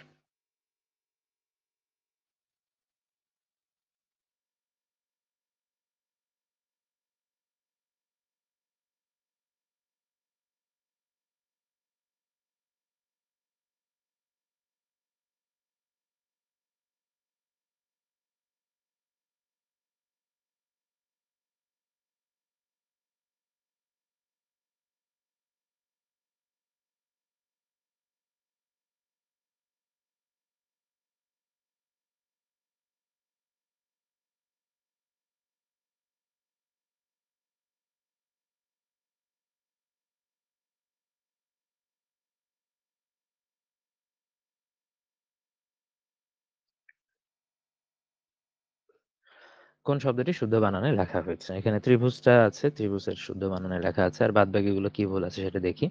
এবং ভুল থাকার মধ্যেও যেটা হয় যে শূন্য এবং পূর্ণ বানানটা আপনি ভুল করার চান্সটা অনেক বেশি আছে। যারা কিনা বানানটা খুব ভালোভাবে জানেন তারা বাদ দিয়ে। 95% স্টুডেন্টের শূন্য এবং পূর্ণ বানানটা ভুল হওয়ার চান্স রয়েছে। সেটা রিটেন আকারে লেখেন বা আলাদা করে এমসিকিউ যদি থাকে, এখান থেকে শূন্য এবং পূর্ণ বানানটা ভুল হতে পারে। তো শূন্য বানানটার সংক্ষিপ্ত মানে শুদ্ধ রূপ কি? এরকমই থাকবে। সরি, এখানে লেগে গেল আবার। হঠাৎই। আর এখানে কিন্তু মূর্ধন্য না। এখানে হবে দন্তন্য, শূন্য। আর পূর্ণটা কি? এর বিপরীতটা যেটা দেওয়া আছে, এটার বিপরীত। বিপরীত কি? কোন জিনিসটা বিপরীত? এখানে হচ্ছে আপনি হ্রস্ব উকার দিয়েছেন, সরি এখানে দীর্ঘ উকার দিয়েছেন, এখানে হ্রস্ব উকার দিবেন। এখানে দন্তন্য দিয়েছেন, এখানে দিবেন কি? মূর্ধন্য। শূন্য এবং পূর্ণ পরস্পরের বিপরীত, এই জিনিসটা মনে রাখবেন। শূন্য এবং পূর্ণ পরস্পরের বিপরীত। দেখেন শূন্য পূর্ণ কেমন বিপরীত আমি বললাম। কারণ আপনি যদি পূর্ণ না করেন, আপনার কিন্তু কি পূর্ণ কাজ না করলে আপনার ঝোলা কিন্তু শূন্য। মানে হচ্ছে কোন ধরনের আ কাজ থাকলো না। তাহলে শূন্য পূর্ণ পরস্পরের আমরা বিপরীত আমরা ধরতে পারি এই দৃষ্টিতে। আরেকটা বিষয় হলো কি, একটা জিনিস যদি এইভাবে থাকে, তার মানে এই জিনিস ধরেন আপনি কোন কিছু বায়ু ভরবেন। তাহলে এটা যদি গোল থাকে তাহলে বায়ু এর মধ্যে আটকে থাকবে। আপনি যদি এক সাইডে ফুটা করে দেন তাহলে বায়ু থাকবে না, শূন্য হয়ে যাবে, বায়ু শূন্য। তাহলে শূন্যর ক্ষেত্রে কিন্তু এখানে হ্রস্ব উকার দীর্ঘ উকার আছে, এই যে একটু ফাঁকা রাখতে হবে। মানে শূন্য করলেই, মানে এটা ফাঁকা রাখলেই বায়ু শূন্য হয়ে যাচ্ছে। তাহলে এখানে যদি হ্রস্ব উকার দেন আর উপরে হবে তাহলে কি? দন্ত ন। মানে পরেরটা। মানে দীর্ঘ উকার, সরি বারবার হ্রস্ব উকার বলছি। দীর্ঘ স্যার উকার আপনি আর কি এক্সপ্লেনেশনটা কি মাত্রই বানাইলেন নাকি আগেই ভাবছেন? না, না মাত্রই বানাইলাম। তোর বাইরে ভাই, মানে এক্সপ্লেনেশনটা এক্সেপশনাল ছিল। মাত্রই দিলাম এটা, যে এটা কনফিউশন তৈরি হয়। আমারই শুরুর দিকে এগুলো সমস্যা হইতো। তখন এটা ওইভাবে মিন করে পড়ি নাই। এমনি মনে থাকতো পরে কয়েকবার লেখার পরে। আমি বানান শুদ্ধিগুলো মেক্সিমাম গুলো পড়তাম না, লিখতাম খালি। তো এখানে মনে হলো যে এই কনফিউশনে যেহেতু আমি পড়তাম, আপনারা পড়া স্বাভাবিক। তো এইজন্য এটা এখান থেকে আমি ভাবলাম যে আরো কতটা সহজভাবে এখানে বের হয়ে আসা যায় এখান থেকে। তো শূন্যপন্ন এটা এইভাবে মনে রাখবেন। তো এটার বিপরীত এটা। তো এটা যদি কভার করতে পারেন শূন্যটা, পরে পূর্ণটা লিখতে পারবেন। আর ভুবনটা ভুল আছে এখানে, সরাসরি এখানে দিলেই হবে। দন্তন্য মূর্ধন্যর কোনো ব্যাপার না। যাই হোক, এই শূন্যপন্নটাই ভুল হবে। আর এটা কিন্তু অন্যান্য চাকরি পরীক্ষাতে সরাসরি হুবহু কমন আসে। মানে এই প্রশ্নটা। ব্যাংকগুলোতে দেখবেন প্রচুর আসছে, অন্যান্য চাকরি পরীক্ষাতে আসছে। বিসিএস এ ইভেন আরেকবার রিপিট হয়েছে। আরো একবার এসছে। কোনটিতে অপপ্রয়োগ ঘটেছে? জবাবদিহি, মিথস্ক্রিয়া সব ঠিক আছে, গৌরবিত সবই ঠিক আছে। একত্রিত কথাটা হয় না, একত্র বলতে হবে। একত্রিত ব্যাপারটা আমরা আমরা ব্যবহার করি, কিন্তু এগুলো ভুল। একত্রটা হচ্ছে সঠিক। ওকে। এই অপপ্রয়োগ নিয়ে আরো কিছু প্রশ্ন আছে। সেগুলো হয়ে যাবে। অপপ্রয়োগগুলো যেরকমভাবে আমরা বলি, আ কি বলা হয়? চলাকালীন সময়ে। এগুলো কিছু আছে যে আমরা অপপ্রয়োগের কিছু বিষয় বাক্যশুদ্ধির মধ্য থেকে আমরা কিন্তু সলভ করতে পারি। যেগুলো বাক্যশুদ্ধিতে আমরা ফেস করি, সেগুলোও কিন্তু অপপ্রয়োগের মধ্যে পড়ে। বাংলা ভাষায় মৌলিক স্বরধ্বনি কয়টি? আগে আলোচনা হয়েছে স্বরধ্বনি হলো ৭ টা। আর যদি বলা হয় মৌলিক স্বরবর্ণ কয়টা? সেটা হবে ৬ টা। আলোচনা হয়েছে এর আগে। তো এটা হলো ৭ টা, মৌলিক স্বরবর্ণ হলো ৬ টা। খেয়াল করে দেখেন। বাবা কোন ভাষা থেকে আগত শব্দ? তুর্কি শব্দ। এখান থেকে আমরা ২ বার ব্যাখ্যা লিখেছি, আর লিখলাম না। ওই ৪-৫ লাইন লিখে সময় নষ্ট করা যাবে না এখানে। বাবা কোন শব্দ থেকে আগত? তুর্কি। নাল অ্যান্ড ভয়েড, এটাও আগে আলোচনা হয়েছে, বাতিল। Common direct. তারপর আসি কোনটি শুদ্ধ বানান। এখানে স্বায়ত্তশাসন সব জায়গায় আছে। এখন স্বায়ত্ত বানানটা কোনটা সঠিক সেটা দেখতে হবে। আমাদের তার আগে জানতে হবে যে স্বায়ত্তর মধ্যে আসলে উজ্জ আছে কি? আয়ত্ত। স্ব-আয়ত্ত, স্বায়ত্ত। আয়ত্ত বানানটা যদি আমরা শিখি তাহলে মোটামুটি এখান থেকে কয়েকটা জিনিস হয়ে যাবে। আয়ত্ত বানানটা এটা। কিন্তু আমরা অভ্যাসগত কারণে তয়ে ত দেওয়ার পরেও এর নিচে আমরা ব লিখতাম। কিন্তু আয়ত্ত বানান হলো এইটা। তাহলে আয়ত্ত বানান এইটা যদি আপনি জানেন তাহলে এখান থেকে স্বায়ত্ত আপনি লিখতে পারবেন। স্বায়ত্ত, এটা স্বায়ত্ত।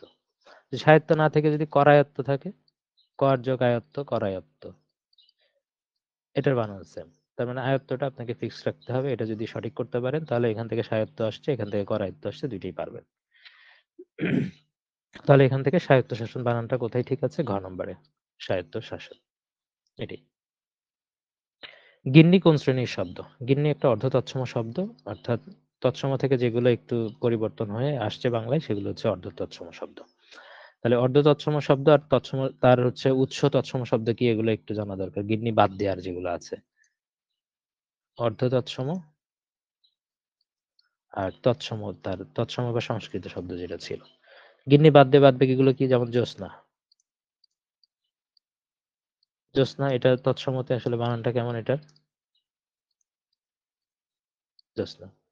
তারপরে সেরাদ্দ, সেরাদ্দ। এটা কি? শ্রাদ্ধ। শ্রাদ্ধ থেকে আসছে এটা। শ্রাদ্ধ।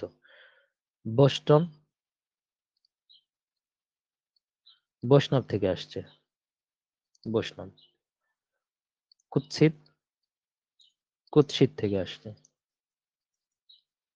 আর প্রশ্নে যেটা আছে গিন্নি, গিন্নিটা আসছে কই থেকে? গৃহিণী থেকে।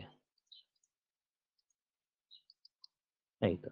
মোটামুটি এগুলোই আসে। তৎসম, অর্ধ তৎসম এখান থেকে। বাদ বাকি দেখবেন যে এখান থেকে কুৎসিত বা জ্যোৎস্না আসতে পারে সামনে। ওকে। শ্রদ্ধা শব্দের সঠিক প্রকৃতি প্রত্যয় কোনটি? এখানে যদিও ওই ধাতু চিহ্নটা দেয়া নাই। শ্রুতযোগ রুট আবার এখানে থাকে, মানে ধাতু চিহ্নটা অযোগ। এটা হচ্ছে সঠিক। এটা সরাসরি মুখস্থ করবেন। এইখান থেকে শ্রদ্ধাটা যেটা আছে এটা দেখা যায় যে অন্যান্য চাকরি পরীক্ষাতেও আসছে। পুষ্প সৌরভ কোন সমাসের উদাহরণ? পুষ্প মানে ফুল, ফুলের যে সৌরভ, পুষ্প সৌরভ বলা হচ্ছে। ফুলের বা পুষ্পের সৌরভ, র আছে, র এর যুক্ত থাকলে তখন সেটা কি কি বলা হয়? ষষ্ঠী তৎপুরুষ। ষষ্ঠী তৎপুরুষের মধ্যে পড়ে। যেহেতু এখানে ষষ্ঠী বা ভাগ করে দেয় নাই, এখানে তৎপুরুষটা সরাসরি আনসার। এর বাইরে আর কি কি আছে? ষষ্ঠী তৎপুরুষ, মানে পুষ্প সৌরভের বাইরে আর কি কি ইম্পর্টেন্ট আছে? যেমন চা বাগান, চায়ের বাগান। তারপরে রাজপুত্র, রাজার পুত্র। ঠিক আছে, এর বাইরেও আছে। তো এই দুইটা উদাহরণ মনে রাখেন তাহলেই হবে। সূর্য শব্দের সমার্থক শব্দ কোনটি? বহুবার লেখা হয়েছে সূর্য শব্দের সমার্থক শব্দ, দুইবারের মতো মনে হয়। তো এখানে অপশনগুলোর মধ্যে কি? অর্ক। সূর্য শব্দ ২ অক্ষরের আছে, অর্ক ২ অক্ষরের। আর এর বাইরে কি কি আছে? ভানু ২ অক্ষরের আছে, রবি আছে। ভানু, রবি। খেয়াল করেন। ৩ অক্ষরের কিছু, কিছু ছিল। যেরকম তপন। আচ্ছা আমি লিখি দেখেন। ভানু, রবি এগুলো পড়ছেন। অসূর্য, অর্ক। তারপরে কি তপন ছিল। দীনেশ, সবিতা, মার্তণ্ড, ভাস্কর এগুলো আছে। তারপরে আছে কি আফতাব আছে, দিবাকর, প্রভাকর পড়েছেন এগুলো। অংশুমালী। আমার মনে হয় সূর্য শব্দের যাই আসুক না কেন এগুলো পারা খুব বেশি কঠিন না। অন্যভাবে যে সমুদ্রের অর্থে ব্যবহার করা হয়েছে। সমুদ্রটাও আমরা অনেক পড়েছি। সূর্য শব্দের যাই আসুক সমার্থক শব্দ সেগুলো আপনাদের রেঞ্জের মধ্যেই থাকবে। রেঞ্জের বাইরে কখনোই যাবে না। ব্রাহ্মণ, ব্রাহ্মণের যেটা আমি যুক্তাক্ষর লিখি সেটা কিভাবে আসলে গঠিত হয়েছে দেখেন। এগুলো ব্রাহ্মণের ক্ষেত্রে আমরা লিখি। তাহলে হ এবং ম এই ফরম্যাটেই কিন্তু আসে। এর আগে আমরা বহুবার এটা সলভ করেছি। ২ বারের মতো। ২ বার মিনিমাম করা হয়েছে। সদ্যজাত শব্দটি কিভাবে গঠিত হয়েছে? সদ্যজাত হচ্ছে বিসর্গ সন্ধির মধ্যে পড়ে এবং বিসর্গ সন্ধির একটা নিয়ম কিন্তু আমরা রিভিউ করেছি। মেইন ক্লাসে তো হয়েছে। এখানে যেটা নিয়মটা রিভিউ করেছিলাম আবার একটু দেখি। যদি শব্দের মাঝে বিসর্গ নিজে থাকে তাহলে বিসর্গ সন্ধি তো হবেই। বিসর্গ না থেকে যদি ওকার থাকে সেটাও বিসর্গ সন্ধিতে নিয়ে যেতে পারবো। যদি র থাকে সরাসরি র দেওয়া থাকে। আর যদি র না থেকে যদি রেফ থাকে এরকম ভাবে রেফ, রেফ তো উপরে থাকে এই রেফ থাকে। এই ৪ টা জিনিস। আর যদি যুক্ত বর্ণ হিসেবে তালব্য স, মূর্ধন্য স, দন্ত স, দন্ত স এগুলো যদি যুক্ত বর্ণ হিসেবে থাকে তাহলে সেগুলো আমরা বিসর্গ সন্ধি করতে পারি। এখানে খেয়াল করেন যে সদ্যজাত মাঝখানে কি আছে? ওকার আছে। ওকার, এখানে ওকার আছে। তার মানে এটা বিসর্গ সন্ধিতে আমরা নিয়ে যেতে পারবো। ওকার আছে। তার মানে সদ্য যোগ জাত। ওকার দিয়ে আরো কিছু কিন্তু মানে বিসর্গ সন্ধি আমরা পড়েছিলাম। যেরকম ভাবে আপনারা লিখতে পারেন যে চতুষ্কোণ, চতুযোগ কোণ এখান থেকে আসবে। অধোগতি মোস্ট পপুলার, অধোযোগ গতি। এখানে ওকার আছে। তো অধোগতির বাইরে যদি আমরা যাই ততোধিক, এখানেও কিন্তু ওকার আছে। তার মানে তত যোগ অধিক। ঠিক আছে? তো এইগুলো এইভাবে যাচ্ছে। এর বাইরেও যেগুলো আছে উদাহরণ আমরা দেখেছি বাদবাকিগুলো। তো এখানে ওকারগুলো দিয়ে আমি বাদবাকি মানে যেগুলো উদাহরণ দিলাম ওকার দিয়ে আমি সেট করেছি। ব্যক্ত শব্দের বিপরীতার্থক শব্দ কিন্তু কোনটা? ব্যক্ত যেটা সে বিপরীত হচ্ছে গুড়ো, নিগুড়ো বা গুড়ো। সরাসরি মুখস্থ, এটার কোনো ব্যাখ্যা নেই। বাংলা কৃৎপ্রত্যয় সাধিত শব্দ কোনটি? এই কৃৎপ্রত্যয় এরপর থেকে মোটামুটি এই ভাগ করে আসা শুরু হয়েছে আরকি ৩৮ তম পর থেকে। কৃৎপ্রত্যয় বা তদ্ধিত প্রত্যয় মানে বাংলা কৃৎপ্রত্যয়, সংস্কৃত কৃৎপ্রত্যয় এটা আলাদা করে আমাদের এখন জানতে হচ্ছে। যদিও বাংলা কৃৎপ্রত্যয় থেকেই বেশি প্রশ্ন এসেছে এখন পর্যন্ত। সেটা হচ্ছে মোড়ক। খেয়াল করেন যে বাংলা কৃৎপ্রত্যয় কিন্তু মেইন ক্লাসের স্টুডেন্ট যারা আছেন তাদের একটু রিভিউ হবে এখানে। বাদবাকি যেগুলা উদাহরণ আমি দিব। যেমন মোড়কের ক্ষেত্রে আমরা কি লিখি? মুর যোগ অক। এটা থাকে। মোড়ক একই রকম অক উচ্চারণ দিয়ে আরো একটা আছে সেটা হলো ঝলক। ঝল যোগ অক। তো এটা কিন্তু অক উচ্চারণ দিয়ে হচ্ছে। দেখেন, বাংলা কৃৎপ্রত্যয় সাধিত শব্দ আমি বলছি যে এগুলো খুবই গুরুত্বপূর্ণ। তাহলে অন্যান্য উদাহরণগুলো আমাদের জানা দরকার কিনা? অন্যান্য উদাহরণের মধ্যে আমি একটা টাইপের প্রত্যেক যে অন্যান্য উদাহরণের ক্ষেত্রে কিছু, কিছু নিয়ম আছে কিন্তু আমরা জানি প্রত্যেকটা নিয়ম অনুসারে আমরা আলোচনা করেছিলাম। নিয়ম বলতে ক্যাটেগরি করে, করে। তো এখন ওই ক্যাটেগরি করে, করে অনেকগুলো উদাহরণ দেওয়া সম্ভব না। এখন প্রত্যেক ক্যাটেগরি থেকে একটা করে উদাহরণ নিয়ে আসছি এবং সেগুলো গুরুত্বপূর্ণ। কাঁদন। তো যদি কাঁদন থাকে, কাঁদন না থাকে যদি কান না থাকে সেম জিনিসই হচ্ছে। মানে কাছাকাছি ২ টার জন্য। কাঁদন একটা পড়েছি, কান্নাও পড়েছি। তারপরে দোলনা, যেগুলো উদাহরণ সেট হইতে পারে। আবার একই জাতীয় বা শুনতে একই রকম যদি মনে হয় সেগুলো কিন্তু এর মধ্যে আবার পড়বে। দোলনা, তারপরে চিরুনি,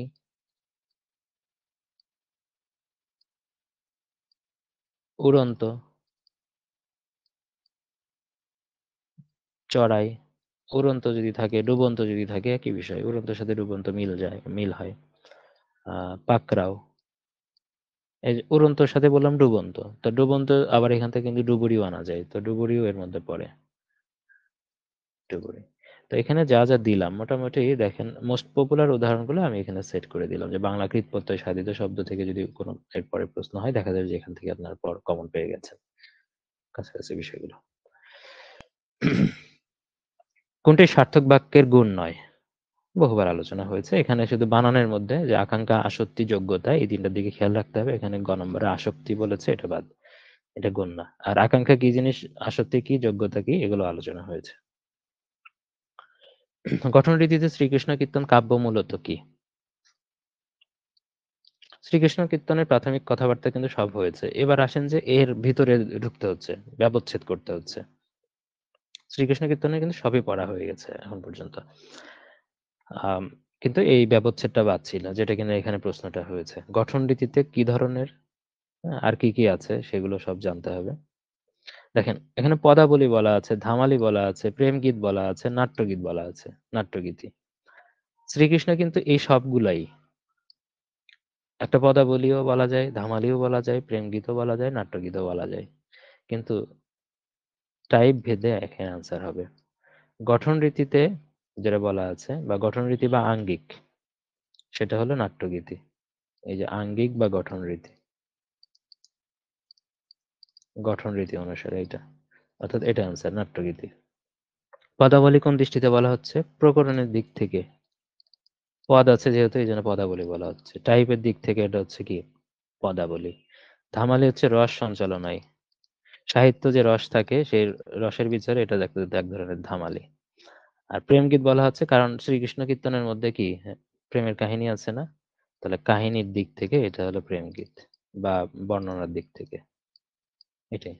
টাইপের দিক থেকে পদাবলী মধ্যে পড়ে, আর যে সাহিত্যে যে রস রয়েছে রস সঞ্চালনার দিক থেকে একটা ধামালির মধ্যে পড়ে, আর কাহিনী বা বর্ণনার দিক থেকে এটা প্রেমগীতের মধ্যে পড়ে, আর আঙ্গিক বা গঠন রীতিতে এটা নাট্যগীতির মধ্যে পড়ে। এই চারটাই কিন্তু অ্যান্সার, মানে এই সবকিছুই কিন্তু শ্রীকৃষ্ণ কীর্তনকেই বর্ণনা করে। তবে কোনটা কোন ধরনের, মানে কোন আঙ্গিকে বলেছে প্রশ্নটা, সেই দৃষ্টিতে আপনি অ্যান্সারটা করার চেষ্টা করবেন। সন্ধ্যা ভাষা কোন সাহিত্যকর্মের সাথে যুক্ত? সন্ধ্যা ভাষা বা সান্ধ্য ভাষা বা আলো আঁধারি ভাষা। সান্ধ্যও কিন্তু এখানে বলা যেতে পারে, সান্ধ্য ভাষা বা আলো আঁধারি ভাষা। এটাকে আলো আঁধারি ভাষা বা সন্ধ্যা ভাষা, এটা কে, এই কথাটা কে বলেছে? এই মতামত দিয়েছেও কিন্তু হরপ্রসাদ শাস্ত্রী নিজেই কিন্তু দিয়েছেন তিনি।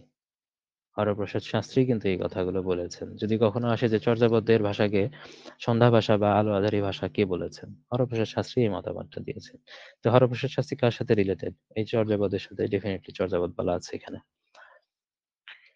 তারপর আসেন যে দৌলত উজির বাহরাম খান কোন অঞ্চলের অধিবাসী ছিলেন? এমনি বাহরাম খান সম্পর্কে আমরা পড়েছিলাম লাইলি মজনুর ক্ষেত্রে। ঠিক আছে? বাহরাম খান হচ্ছে তার আসল নাম। কিন্তু তার আগে কি আছে? দৌলত উজির। যদি পরীক্ষায় আসে কখনো যে দৌলত উজির মানে কি?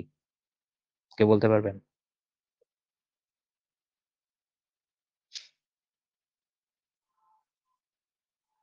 এটা উপাধিটা কেন দিল? দৌলত উজির তো তার নাম না, এটা তার উপাধি। দৌলত উজির মানে হচ্ছে এই যে বর্তমানে যে আমাদের অর্থ সচিব যারা থাকে তাদেরকে বোঝাচ্ছে। টাকা পয়সা নিয়ে, টাকা পয়সার দায়িত্ব যার কাছে ছিল। দৌলত উজির মানে অর্থ সচিব, এমনি মনে রাখার জন্য। দেখুন বাহরাম খান কোন অঞ্চলের মানুষ ছিলেন? তিনি ছিলেন চট্টগ্রামের মানুষ। কোথাকার মানুষ? চট্টগ্রামের মানুষ। তো বাহরাম খানের কৃতিত্ব কি আছে সাহিত্যের ক্ষেত্রে? তিনি কিন্তু জঙ্গনামা রচনা করেছেন। জঙ্গনামা রচনা করেছেন, বা এটার আরেকটা নাম আছে মন্তুল হোসেন। মন্তুল হোসেন থাকতে পারে, যে শুধু জঙ্গনামা দিয়েও বলা থাকতে পারে, মন্তুল হোসেন দিয়েও থাকতে পারে, সেটা বাহরাম খান। আর রোমান্টিক প্রণয় উপাখ্যান তিনি রচনা করেছেন, সেটা হচ্ছে লাইলি মজনু। হ্যাঁ, মোটামুটি তার সম্পর্কে এটা জানলেই হবে। পরিচয় চট্টগ্রাম, দৌলত উজির অর্থ সচিব ছিলেন, আর জঙ্গনামা মন্তুল হোসেন, এখানে আবার লাইলি মজনু। এই বিষয়গুলো বাহরাম খান সম্পর্কে জানলেই এনাফ। চন্দ্রাবতী কি? চন্দ্রাবতী একটা কাব্য। এই কাব্যের রচয়িতাকে আমরা জানি আরাকান রাজসভার যে ইয়া ছিলেন, প্রধানমন্ত্রী বলা হয় কাকে? করশি মাগন ঠাকুর। এই করশি মাগন ঠাকুর এটা রচয়িতা। রচয়িতা করেশি মাগন ঠাকুর।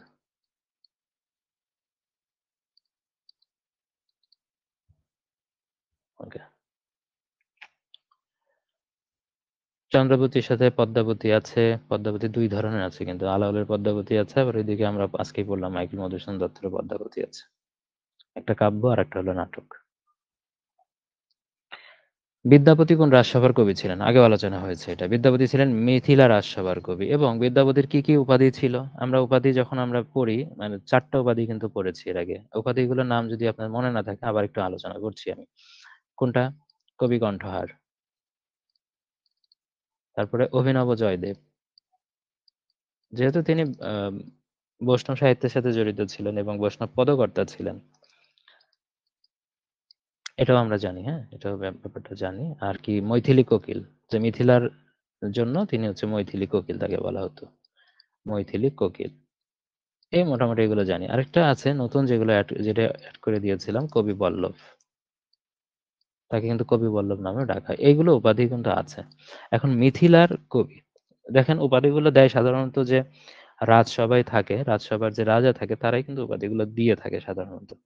তো এই আমরা এর আগে মানে একবার উচ্চারণ করেছিলাম, মিথিলার রাজসভার কবি কে, মানে রাজা কে ছিলেন? রাজসভার কবি তো বিদ্যাপতি, ঠিক আছে, কিন্তু এইটা রাজা কে ছিলেন? রাজা কে ছিলেন? রাজা, রাজা ছিলেন শিবসিংহ। শিবসিংহ, এই রাজা শিবসিংহ মূলত উপাধিগুলো দিয়েছেন। রাজা শিবসিংহ দিয়েছেন উপাধিগুলো। তাকে বিভিন্ন নামে ডাকতেন। কবি কণ্ঠহার দিয়ে শুরু করেছিলেন। কবি কণ্ঠহারটাই পরীক্ষায় আসতে পারে যে কবি কণ্ঠহার উপাধিটা কে দিয়েছেন? শিবসিংহ। বাদবাকিগুলো কিন্তু শিবসিংহেরই দেওয়া।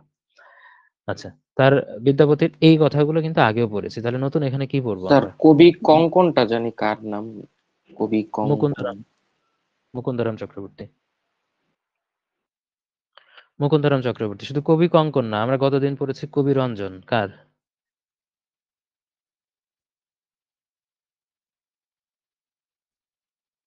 কবি রঞ্জন কার? স্যার কবি ভুলে রঞ্জন গেছি উপাধিটা স্যার। কার? হ্যাঁ, এবং কবি রঞ্জন উপাধি যখন আমি পড়ালাম তখন কিন্তু এই কথাটাও আমি বলেছিলাম। কবি কঙ্কনের নামটাও কিন্তু আমি উচ্চারণ করেছিলাম। মনে আছে? তাহলে মনে হয় স্যার আমি এই পার্টটা হয়তো মিস করছি স্যার। মিস করে গেছে। হ্যাঁ।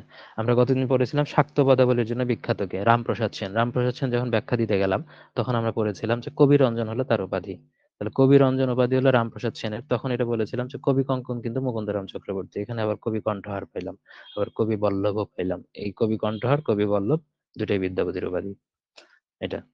আর এই বিদ্যাপতির সাথে আমরা রচিত বইয়ের মধ্যে যাব। রচিত বই অনেকগুলো তার আছে এবং বিদ্যাপতির আমরা উক্তিগুলো আমরা পড়েছি এর আগে। কিন্তু উক্তি তো বারবার রিপিট হবেই। কিন্তু এই জিনিসগুলো রিপিট হওয়ার পরীক্ষাটা মানে সরি চান্স কম। পুরুষ পরীক্ষা আর একটা হলো কীর্তিলতা। এর বাইরে আরো কিছু তার লেখা আছে। তবে এই ২ টা আমার কাছে মোস্ট ইম্পোর্টেন্ট মনে হয়।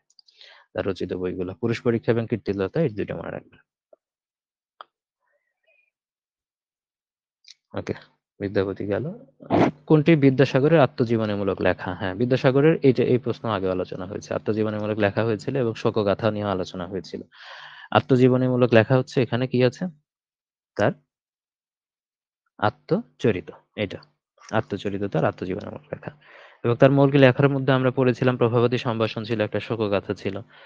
মৌলিক লেখা আমরা মোটামুটি তার অনুবাদগুলো পড়ে ফেলেছি সবগুলো।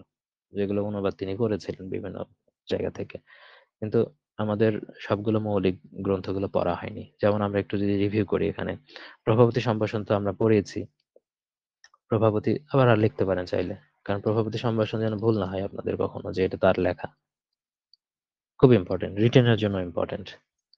তারপরে কি পড়েছি? বোধোদয়। যদিও একদম মানে এগুলো মৌলিক বলা যাবে না। বোধোদয়টাও কিন্তু তার লেখার মধ্যে মানে দেখা যায় যে অবলম্বনেই লিখেছেন তিনি। তবে এগুলো উচ্চারণ হয়নি, এগুলো একটু আমি উচ্চারণ করে দিচ্ছি আপনাদের। বর্ণপরিচয়, দেন কথামালা। কথামালা কার সাথে কনফিউশন তৈরি করবে? এই মালা দিয়ে আর ২ জনের নাম আমরা আজকে উচ্চারণ করলাম। উইলিয়াম ক্যারির ক্ষেত্রে ইতিহাস, সরি ওই যে কথোপকথন আর ইতিহাসমালা। ইতিহাসমালা। আর উচ্চারণ করলাম রামরাম বসুর নামটা উচ্চারণ করেছি। রাজা প্রতাপাদিত্য চরিত্র এবং লিপিমালা। ওই কথামালা, সরি শুরুতে বললাম ইতিহাসমালা, তারপরে কি বললাম? লিপিমালা, এখানে আছে কিন্তু কথামালা। তাহলে কথামালাটা কার? ঈশ্বরচন্দ্র বিদ্যাসাগরের। এই ৩ টা মালা খেয়াল রাখবেন এবং ৩ টা মালা কিন্তু খুব দূরে না, কাছাকাছি। কারণ ফোর্ট উইলিয়াম কলেজ আর এখানে ঈশ্বরচন্দ্র বিদ্যাসাগর কাছাকাছি। তারপরে আসেন আ রত্ন পরীক্ষা। রত্ন পরীক্ষা, ব্রজবিলাস। স্যার আপনার কি স্যার সামনে বই টই কোনো কিছু বের করার প্ল্যান আছে? প্ল্যান তো আমার মাথায় আছে অনেক বছর থেকেই। স্যার আপনি একটা বই বের করেন স্যার, ইউনিক লেভেলের, আমার মনে হয় ভালো হবে। আসবে ইনশাআল্লাহ, দেখা যাক। সবকিছু আমার যে প্ল্যান যেভাবে আগাচ্ছি এভাবে আসলে আগাইতে থাকি। যেমন এই কোর্স গুলো একটু গুছায় দেওয়ার দরকার ছিল।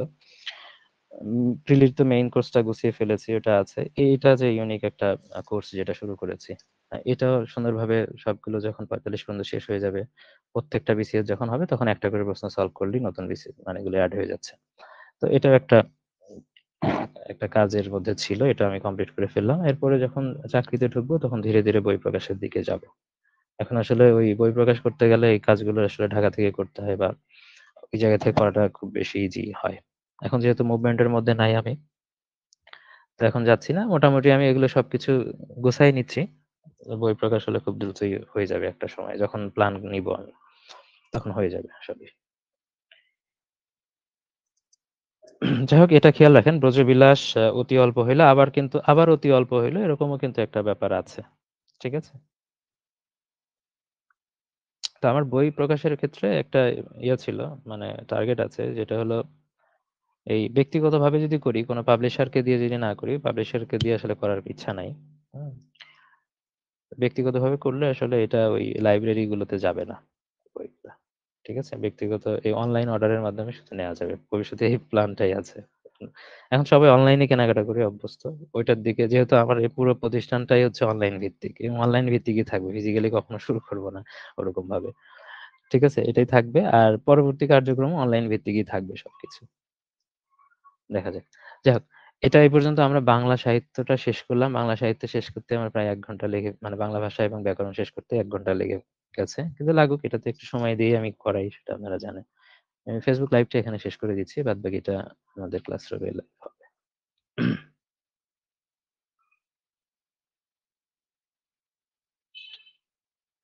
আচ্ছা দেখেন, ইংলিশ ল্যাঙ্গুয়েজ এবং লিটারেচারে এখানে ১৭ টা প্রশ্ন কমন ছিল। ৩৫ এর মধ্যে 50% এখানেও চলে আসছে। Plural form of the word louse. লাউসের প্লুরাল ফর্ম কোনটা? এখানে দেখেন, আমরা সবসময় পড়ার ক্ষেত্রে মানে কি প্রেফার করব? শুরুতে আমরা বাম সাইডে পড়বো সিঙ্গুলার, ডান সাইডে পড়বো প্লুরাল। এটা সবসময় এভাবে পড়বেন। যেরকমভাবে আমি কাউন্টেবল বাম পাশে লিখি, আনকাউন্টেবল ডান পাশে লিখি। এই সিকোয়েন্সটা সবসময় বজায় রাখবেন। তাহলে কোনো সময় কিন্তু ঝামেলায় পড়বেন না। এখন দেখেন, এখানে আমি কোন জিনিস নিয়ে আসবো বাইরে? এই ঝামেলাটা অনেকেই আমি পড়তে দেখেছি। ফুট সিঙ্গুলার, ফিট হলো প্লুরাল, টুথ সিঙ্গুলার, টিথ হলো প্লুরাল। অনেকে এই জিনিসগুলো ভুল করে ফেলে। মাঝখানে ডাবল ও আছে, এগুলো যখন থাকে সিঙ্গুলার, আর ডাবল ই যখন যাচ্ছে এখানে প্লুরালে যাচ্ছে, টিথ অনেকগুলো। এখন এরকম ভাবে আর কি আছে? গুজ আছে, খেয়াল করেন। গুজ মাঝখানে ডাবল ও আছে, এখানে গিজ আছে। দেখেন, এই ও থেকে ই যেটা, এই ৩ টা কিন্তু কভার হয়ে গেল। তাহলে এখানে প্রশ্ন যেটা বলেছে সেটার দিকে আমাদের একটু নজর দিতে হবে। লাউস, এই ফরম্যাটে যেটা আছে সেটা হলো লাইস, আর লাউসের ফরম্যাটে আরেকটা আছে সেটা হলো মাউস, মাইস। যদিও এটা একদম মানে সিঙ্গুলার এবং প্লুরালের একদম বেসিক রুলস থেকে আসছে, মানে বেসিক জিনিস থেকে আসছে। মানে সেটা কভার হইলো। এই গতদিনে আমরা মোটামুটি মানে আরো অন্য একটা নিয়ম শিখেছিলাম। ঠিক আছে? আজকে আরো আছে। সিঙ্গুলার প্লুরাল থেকে আরো কিছু প্রশ্ন আসছে। তো এই জায়গাটাতে খেয়াল রাখবেন যে ফুড, ফিট এগুলো যেন মানে কারো এটা সমস্যা হয়। আমি স্টুডেন্টদের মধ্যে সমস্যা পেয়েছি জন্য এখানে আমি উল্লেখ করতে পারলাম। সিঙ্গুলার প্লুরাল এটা অ্যান্সার করতে পারে না। মানে ফুড এবং ফিট এর মধ্যে না, এটা জানে কিন্তু ওই কনফিউশন এ পড়ে যায় কোনটার মধ্যে পড়েছে। এইজন্য এটা এইভাবে আলাদা করে নেয়া পড়বে। তারপরে চুজ দ্য কারেক্ট সেন্টেন্স। কোনটা কারেক্ট? দেখেন, এখানে সব জায়গায় কিন্তু একটা জিনিস বলা আছে, সেটা হলো রিফ্রেইন। রিফ্রেইন মানে কোনো কিছু থেকে বিরত থাকা। তো বিরত থাকা যখন বলা আছে, তো বিরত থাকার কোনো কিছু থেকে বলা হচ্ছে, তার মানে রিফ্রেইন এর সাথে ফ্রম হয়, অন্য কিছু হয় না। বিরত থাকা অর্থে ব্যবহার করা হয়। বাদবাকি যেগুলো আছে ওগুলো তো হচ্ছে না। তাহলে he refrained from taking any drastic action. Which word is closest in meaning to franchise? Franchise এর আগেও আলোচনা হয়েছে। ফ্রাঞ্চাইজ মানে কাউকে বিশেষ কোনো অধিকার দেওয়া বা বিশেষ কোনো সুবিধা দেওয়া। বিশেষ সুবিধাটাই হয় বিশেষ সুবিধা প্রদান করা।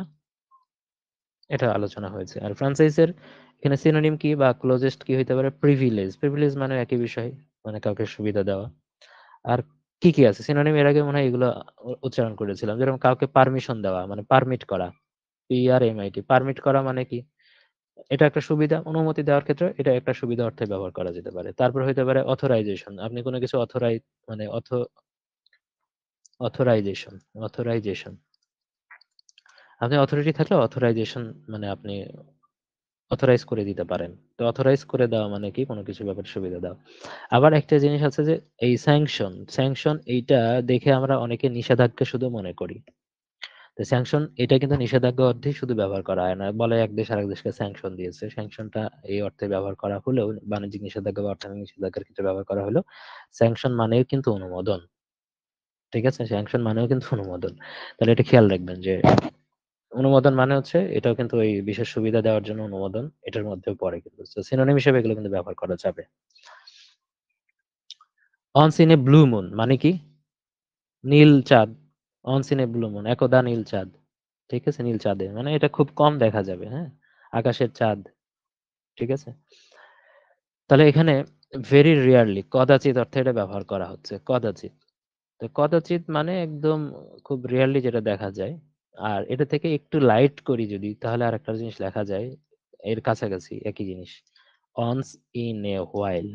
অনস ইন এ ব্লু মুন যেটা বলছি আর অনস ইন এ হোয়াইল কাছাকাছি মানে এটা মানে মাঝে মাঝে অকেশনালি যদি থাকে এখানে দেখা যাবে যে পরীক্ষাতে অকেশনালি লেখা থাকতে পারে এরকম ভাবে ভেরি রেয়ারলি না থেকে অকেশনালি থাকতে পারে মাঝে মাঝে ভেরি অকেশনালি তো মাঝে মাঝে আর এর চাইতে একটু যদি হার্ড ইয়েতে যায় সেটা ভেরি রেয়ারলি মানে এটার চাইতেও মানে একটু হার্ড লেভেলে যাবে অনস ইন এ ব্লু মুনটা তাহলে occasionally once in a while এটা একটু পড়বেন অনসের মতো করে এটা আছে এখানে দেখেন Jacobian period of English literature refers to dash আমরা গতদিন পড়ে ফেলেছি ম্যাক্সিমাম গুলো গতদিন আলোচনার ক্ষেত্রে আমরা কি কি পড়েছিলাম নিও ক্লাসিক্যাল পড়েছিলাম রোমান্টিক পড়েছিলাম ভিক্টোরিয়ান মানে নিও ক্লাসিক্যাল থেকে মডার্ন যুগ বাদ দিয়ে ভিক্টোরিয়ান সব রিভিউ হয়েছে গত ক্লাসে আর আজকে জ্যাকোবিয়ান পিরিয়ড হচ্ছে মানে ইম্পর্টেন্ট সবই তো শেষ জ্যাকোবিয়ান পিরিয়ড হচ্ছে মানে এটা কার মধ্যে পড়বে এর মাদার পিরিয়ড কোনটা মাদার পিরিয়ড হচ্ছে রিনাইসেন্স পিরিয়ড রেনেসা তাই না মাদার পিরিয়ড তো এটাই রিনাইসেন্স পিরিয়ড হচ্ছে মাদার পিরিয়ড তো মাদার পিরিয়ডটা কই থেকে শুরু হয়েছিল 1500 থেকে 1660 পর্যন্ত আর এই যে 1660 থেকে আমরা 1798 পর্যন্ত লিখলাম ওটা ছিল নিও ক্লাসিক্যাল পিরিয়ড খেয়াল করেন পড়েছেন এর আগে রিনাইসেন্স বানানটা মনে হয় ভুল হলো এর আগে এন এর পরে এ হবে এন এর পরে এ হবে রিনাইসেন্স আচ্ছা এই রিনাইসেন্স পিরিয়ড কি আবার 5 ভাগে ভাগ করা যায় কয়টা ভাগ আছে 5টা ভাগ আছে আপনি যদি তারিখ দিয়ে মানে সাল দিয়ে লেখেন আগেরটা আমি সাল দিয়ে লিখেছি মানে 1500 থেকে 1558 পর্যন্ত এটা একটা 1558 থেকে 1603 1603 থেকে 1625 1625 থেকে 1649 হ্যাঁ তারপরে 1649 থেকে এই 1660 সিরিয়ালে যাচ্ছে এখানে প্রথম কাজটা হলো যে আমরা জানি যে এই দুইটা মোস্ট পপুলার এইটা আর এইটা ইম্পর্টেন্ট তো অনেক ক্ষেত্রে এটাকে প্রিপারেশন পিরিয়ড বলা হচ্ছে প্রিপারেশন প্রিপারেশন ফর রিনাইসেন্স এটাকে প্রিপারেশন বলা হচ্ছে প্রিপারেশনের পরেই যেটা এলিজাবেথান পিরিয়ড হচ্ছে এটা এলিজাবেথান পিরিয়ড এটাকে এলিজাবেথান বলা হচ্ছে এটা হলো জ্যাকোবিয়ান আমরা জানি যে উইলিয়াম শেক্সপিয়রকে দিয়ে যদি আমরা চিন্তা করি উইলিয়াম শেক্সপিয়র হচ্ছে এলিজাবেথান পিরিয়ডের রাইটার জ্যাকোবিয়ান পিরিয়ডে তিনি লেখালেখি করেছেন তার মানে এলিজাবেথান এবং জ্যাকোবিয়ান পিরিয়ড কিন্তু কাছাকাছি পিরিয়ড এবং দুইটা একটা শেষ আর একটা শুরু এটা মনে রাখতে হবে আর এর পরেরটা এগুলো অতটা গুরুত্বপূর্ণ নয় এটা হচ্ছে ক্যারোলিন পিরিয়ড তবে আসতে পারে আর কমনওয়েলথ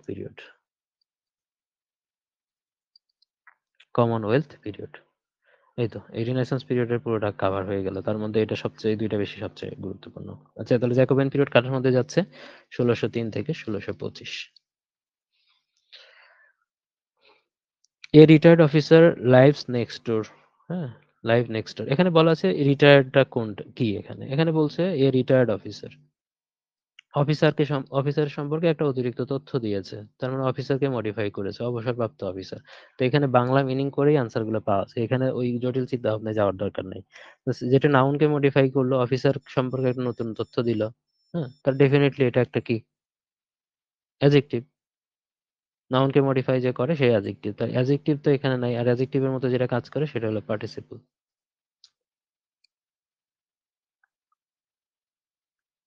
8 ম্যান আর কনসার্ন ড্যাশ দ্য প্লট। এর আগে আলোচনা হয়েছিল যে কনসার্ন এর সাথে বেশ কিছু প্রিপজিশন ব্যবহার হয় এবং সেই প্রিপজিশন ব্যবহার করলে সেটার মিনিং গুলো চেঞ্জ হয়ে যায়।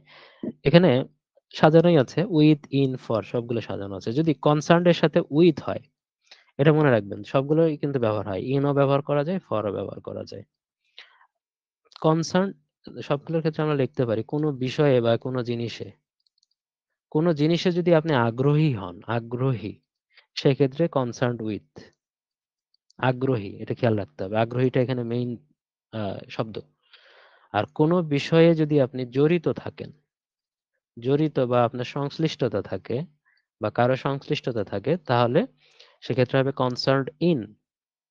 আর যদি আপনি কোনো বিষয় নিয়ে চিন্তিত থাকেন, চিন্তিত থাকা মানে কি, যদি উদ্বিগ্ন থাকেন, তো কনসার্ন ফর, তখন হয় ফর। তাহলে 8 ম্যান আর কনসার্ন ড্যাশ দ্য প্লট। 8জন মানুষ কি এই প্লটের সাথে জড়িত আছে বা সংশ্লিষ্ট, ঠিক আছে। আর কনসার্নড ইন দ্য প্লট। তাহলে এখানে কোনো বিষয়ে জড়িত, এখন প্লটের ব্যাপারে এখানে বলেছে যে 8 man R concerned in the plot. তার মানে এখানে 8জন মানুষ এই প্লটের সাথে জড়িত আছে। আর কোনো বিষয়ে যদি আগ্রহী থাকে সেটাতে উইথ ব্যবহার করতে পারবেন। আর কোনো বিষয়ে আপনার উদ্বিগ্নতা থাকলে সেখানে ফর ব্যবহার করতে পারবেন। When water dash it turns into ice. এটা কিন্তু হোয়েন দিয়ে যেরকম শুরু হয়েছে, আবার কিন্তু ইফ দিয়েও শুরু হতে পারে। ইফ দিয়ে যখন যায়, ফার্স্ট কন্ডিশনাল যখন যায়, একই মিনিং দিবে। ইফ দিয়ে বা হোয়েন দিয়ে যখন যুক্ত হচ্ছে এখানে এবং চিরন্তন সত্য যখন প্রকাশ করে যে বিষয়গুলো আছে, সেগুলোর ক্ষেত্রে দেখি যে দুইটার ক্ষেত্রেই সিম্পল প্রেজেন্ট ব্যবহার করা যায়। প্রেজেন্ট ইনডিফিনিট হইলে দুইটাই সাধারণত প্রেজেন্ট ইনডিফিনিট হয়। কিছু কিছু ক্ষেত্রে দেখা যায় প্রেজেন্ট ইনডিফিনিট না হয় ফিউচার ইনডিফিনিট হয়, মানে পরের অংশে। কিন্তু হোয়েন এর ক্ষেত্রে একটা জিনিস সবসময় মনে রাখবেন, যদি হোয়েন থাকলে হোয়েন এর পরে একটা কি হয়, একটা ঘটনা দেওয়া থাকে, তার পরবর্তীতে একটা রেজাল্ট থাকে। যেমন এখানে একটা হোয়েন এর পরের যে যতটুকু যুক্ত আছে, এখানে একটা ঘটনা হচ্ছে আর পরের অংশে একটা রেজাল্ট দেওয়া আছে। এখন রেজাল্ট অংশে আমরা কি দেখেন, প্রেজেন্ট ইনডিফিনিটি দেওয়া আছে। অবশ্যই এই ঘটনার অংশে প্রেজেন্ট ইনডিফিনিটি আপনাকে দিতে হবে, প্রেজেন্ট ইনডিফিনিটি দিতে হবে। তার মানে এখানে ইট টার্নস ইনটু আইস মানে কি, যখন ওয়াটার ফ্রিজ করা হয় তখন এটা বরফে পরিণত হয়। when water freezes it turns into ice। এটা কিন্তু ইফ এর ক্ষেত্রেও, যদি কন্ডিশনাল সেন্টেন্সে ইফ দেওয়া থাকে যে if water freezes it will be solid, এরকম ইট উইল সলিড, ইট বা ইট বিকামস এ সলিড, বা থাকতে পারে it turns into a solid, sorry it turns into ice. হ্যাঁ, এরকমও থাকতে পারে যদি ইফ যদি থাকে। ইফ দিয়েও কিন্তু এটা ব্যবহার করা যাবে, কারণ ইফ দিয়ে অলরেডি বিভিন্ন পরীক্ষা আসতে দেখা গেছে হয় না বাদ দিয়ে। Which of the correct antonym of frugal. খুব ইম্পর্টেন্ট, এটা খুবই ইম্পর্টেন্ট একটা ওয়ার্ড, আগেও আলোচনা হয়েছে, খেয়াল করেন, রিপিট হয়েছে কিন্তু এটা ফ্রুগাল। তাহলে দেখেন ফ্রুগাল মানে কি, ফ্রুগাল মানে হচ্ছে মিতব্যয়ী। ফ্রুগাল মানে মিতব্যয়ী। তার মানে এই মিতব্যয়ীর মতো যে ওয়ার্ড গুলো আছে, এটা মানে কি মিতব্যয়ী, খুব ইম্পর্টেন্ট। বিসিএস বলেন, ব্যাংক বলেন, সব চাকরি পরীক্ষার জন্য এই ওয়ার্ডটা খুবই গুরুত্বপূর্ণ। তাহলে এর কি কি হইতে পারে, যেমন মিতব্যয়ের ক্ষেত্রে আমরা কি ব্যবহার করি সাধারণত, ইকোনমিক্যাল, ইকোনমিক্যাল, যেটাতে অর্থশাস্ত্রই করতে পারে, সেটা ইকোনমিক্যাল। তারপরে আর কি দিব, থ্রিফটি, THRIFTY, থ্রিফটি, এটা ব্যবহার করা যাবে। প্রভিডেন্ট, যেটা অর্থশাস্ত্রই হবে, আমরা বলি না প্রভিডেন্ট ফান্ড, তো সেখান থেকে প্রভিডেন্ট ফান্ড মনে রাখবেন, মিতব্যয়ী ফান্ড। এই তিনটা ব্যবহার করা যাচ্ছে। আর কিছু ক্ষেত্রে প্রুডেন্ট ব্যবহার করা যায়, তবে প্রুডেন্টের অন্য মিনিংও আছে। প্রুডেন্ট কিন্তু বিজ্ঞ অর্থে সাধারণত ব্যবহার করা যায়, যে ওয়াইজ ব্যবহার করতে জানে সেই ক্ষেত্রে আমরা ব্যবহার করতে পারি। টাকার ওয়াইজ ব্যবহার যে করতে জানে সে কি হয়, ডেফিনেটলি মিতব্যয়ী হয়। তবে এই থ্রিফটিটা মনে রাখবেন, ইকোনমিক্যাল, এটা ফ্রুগাল মানে যে মিতব্যয়ী, এটা মনে রাখাটাও অনেক মানে কাজের কাজ। ঠিক আছে, ফ্রুগাল মানে মিতব্যয়ী।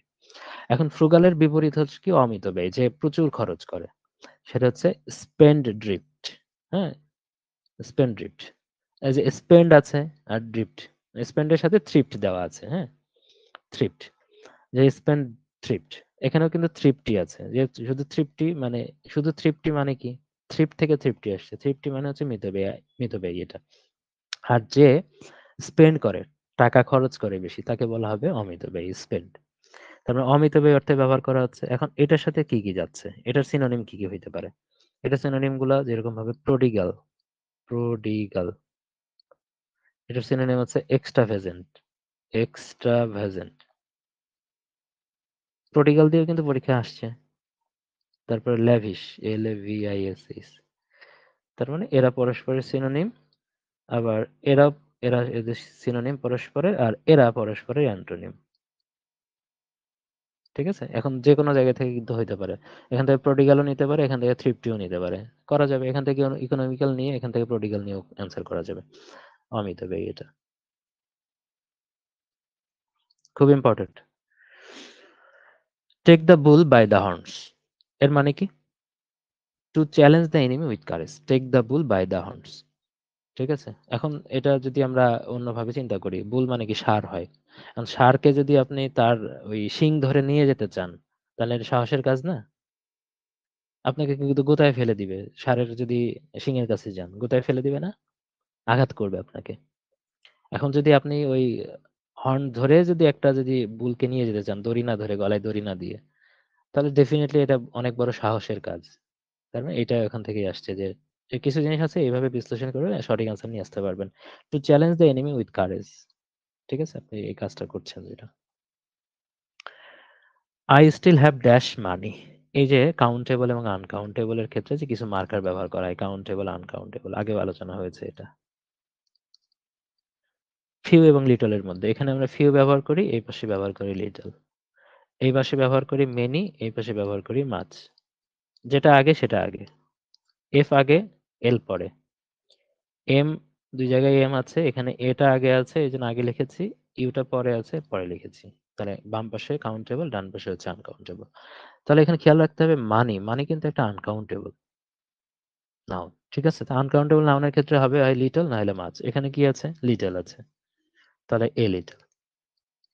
I still have a little money.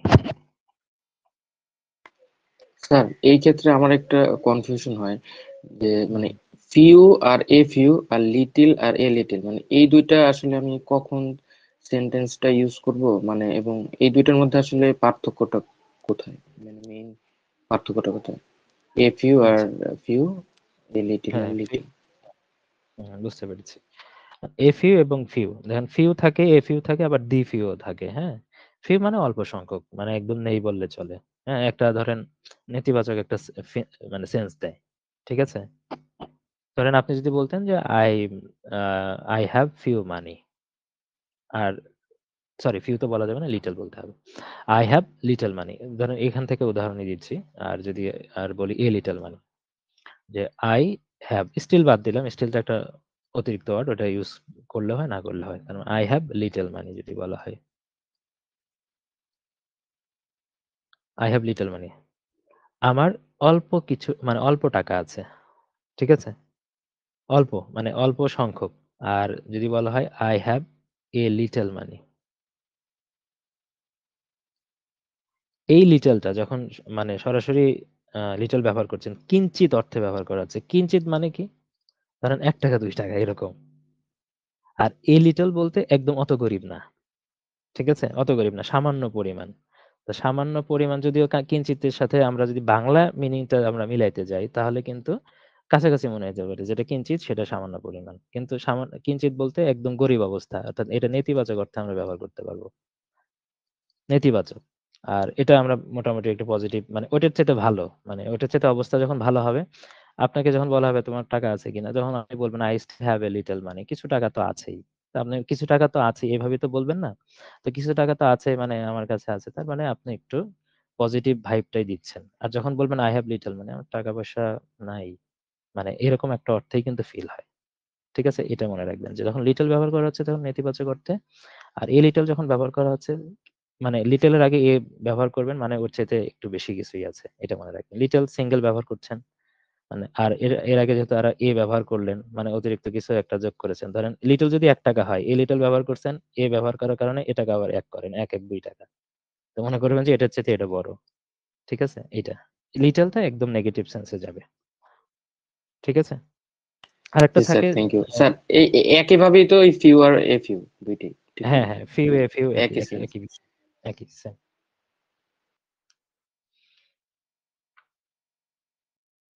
Though he is poor, he is honest.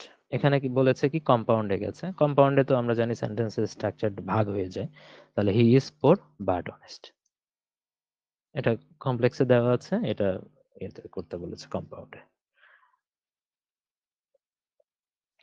দেখেন এটা কতদিন আলোচনা হয়েছে। Alone, alone, all alone, alone on a wide sea. গতদিন আমরা যখন অ্যাজোনেন্স পড়লাম,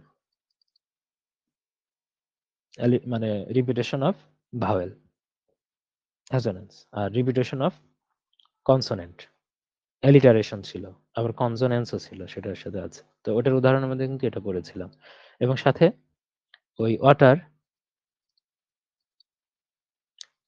ওয়াটার এভরিহোয়ার এটা পড়েছিলাম, নর এ ড্রপ টু ড্রিঙ্ক। খেয়াল করেন এগুলো পড়েছিলাম কতদিন। তাহলে এটা যদি পড়ে থাকি, এবং সেটার ক্ষেত্রে আমি আলোচনা করেছিলাম যে এগুলো সবই রাইম অফ অ্যানসার্ড মেরিনারেরই লাইন। এটাও লাইন, এটাও লাইন, এই দুইটা তো আমরা পড়েছি। আর কষ্ট করে আরেকটা পড়তে হবে, he prayed best who who loved best. তো এটাও কিন্তু এই রাইম অফ অ্যানসেন্ট মেরিনারি একটা লাইন। এই তিনটা লাইন খুব ভালোভাবে মনে রাখতে হবে, রাইম অফ অ্যানসেন্ট মেরিনারি। আর রাইম অফ অ্যানসেন্ট মেরিনারি একটা পাখির কথা বলা আছে, অ্যালবাট্রস, এটা জানেন। আর কুবলা খানও কিন্তু তার লেখা একটা ড্রিম পোয়েম। তার নাইটিঙ্গেল এন্ড ডাঙ্গিয়ন এগুলো পড়ার দরকার নেই, এগুলো ওইভাবে পপুলার কোনো কিছু না। এগুলো নিয়ে কিছু মুভি করা হয়েছে, সিরিজ করা হয়েছে, সেগুলোর দরকার নেই এখানে।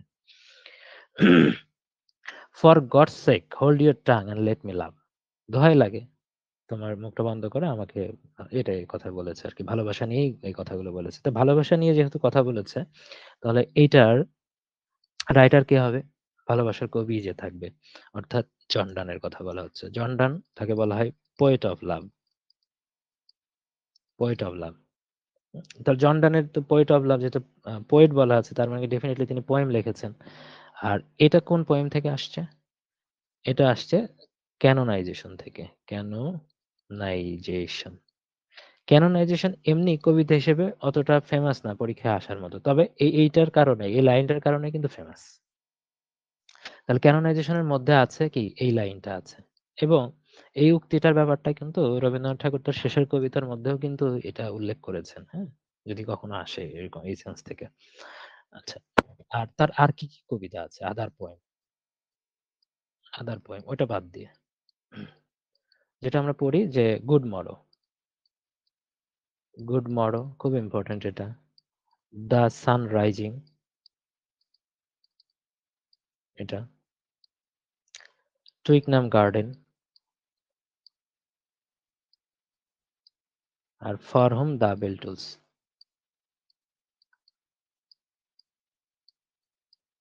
Bell Tolls. এটা এটা এইভাবে কিন্তু আমরা মেইন ক্লাসে এইভাবে পড়েছি। এবার একটা খেয়াল করেন যে আহ, এগুলো তো তার সবই কবিতা, কিন্তু দ্য সান অলসো রাইজেস এই এরকমই শুনতে, দ্য সান অলসো রাইজেস, আর for home the bell tolls, হ্যাঁ, টুলস। তো এইটা নামে কিন্তু একটা নোভেল আছে, এবং দ্য সান অলসো রাইজেস এই নামে কিন্তু নোভেলও আছে, আমরা পড়েছি, কতদিনই পড়েছি, আর্নেস্ট হেমিংওয়ের The sun also Rises For home the bell Tolls এই নামে কিন্তু নোভেল রয়েছে। কার? Ernest Hemingway. এটা মনে করে দিলাম, আপনারা পড়েছেন। তো এইগুলো হচ্ছে, এখানে তো টোটাল 5টা কবিতা, হলে 5টা কবিতার জন ডানের মনে রাখবেন।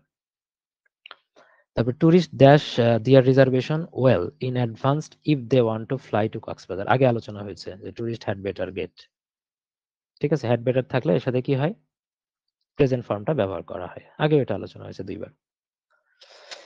The sun went down, the down word is used here কি হিসেবে ব্যবহার করা হয়েছে? দ্য সান ওয়েন্ট ডাউন, হ্যাঁ, সূর্য অস্তমিত গেল, হ্যাঁ, ডুবে গেল। তো ডুবে গেল, এখানে ওয়েন্ট মানে কি, এখানে ভার্বকে মডিফাই করছে। কোথায় গেল? ডাউন, নিচে। তো অস্তমিত হওয়া মানে কি নিচে। যেহেতু ভার্বকে মডিফাই করে, তাহলে ডেফিনেটলি সেটা একটা অ্যাডভার্ব হবে।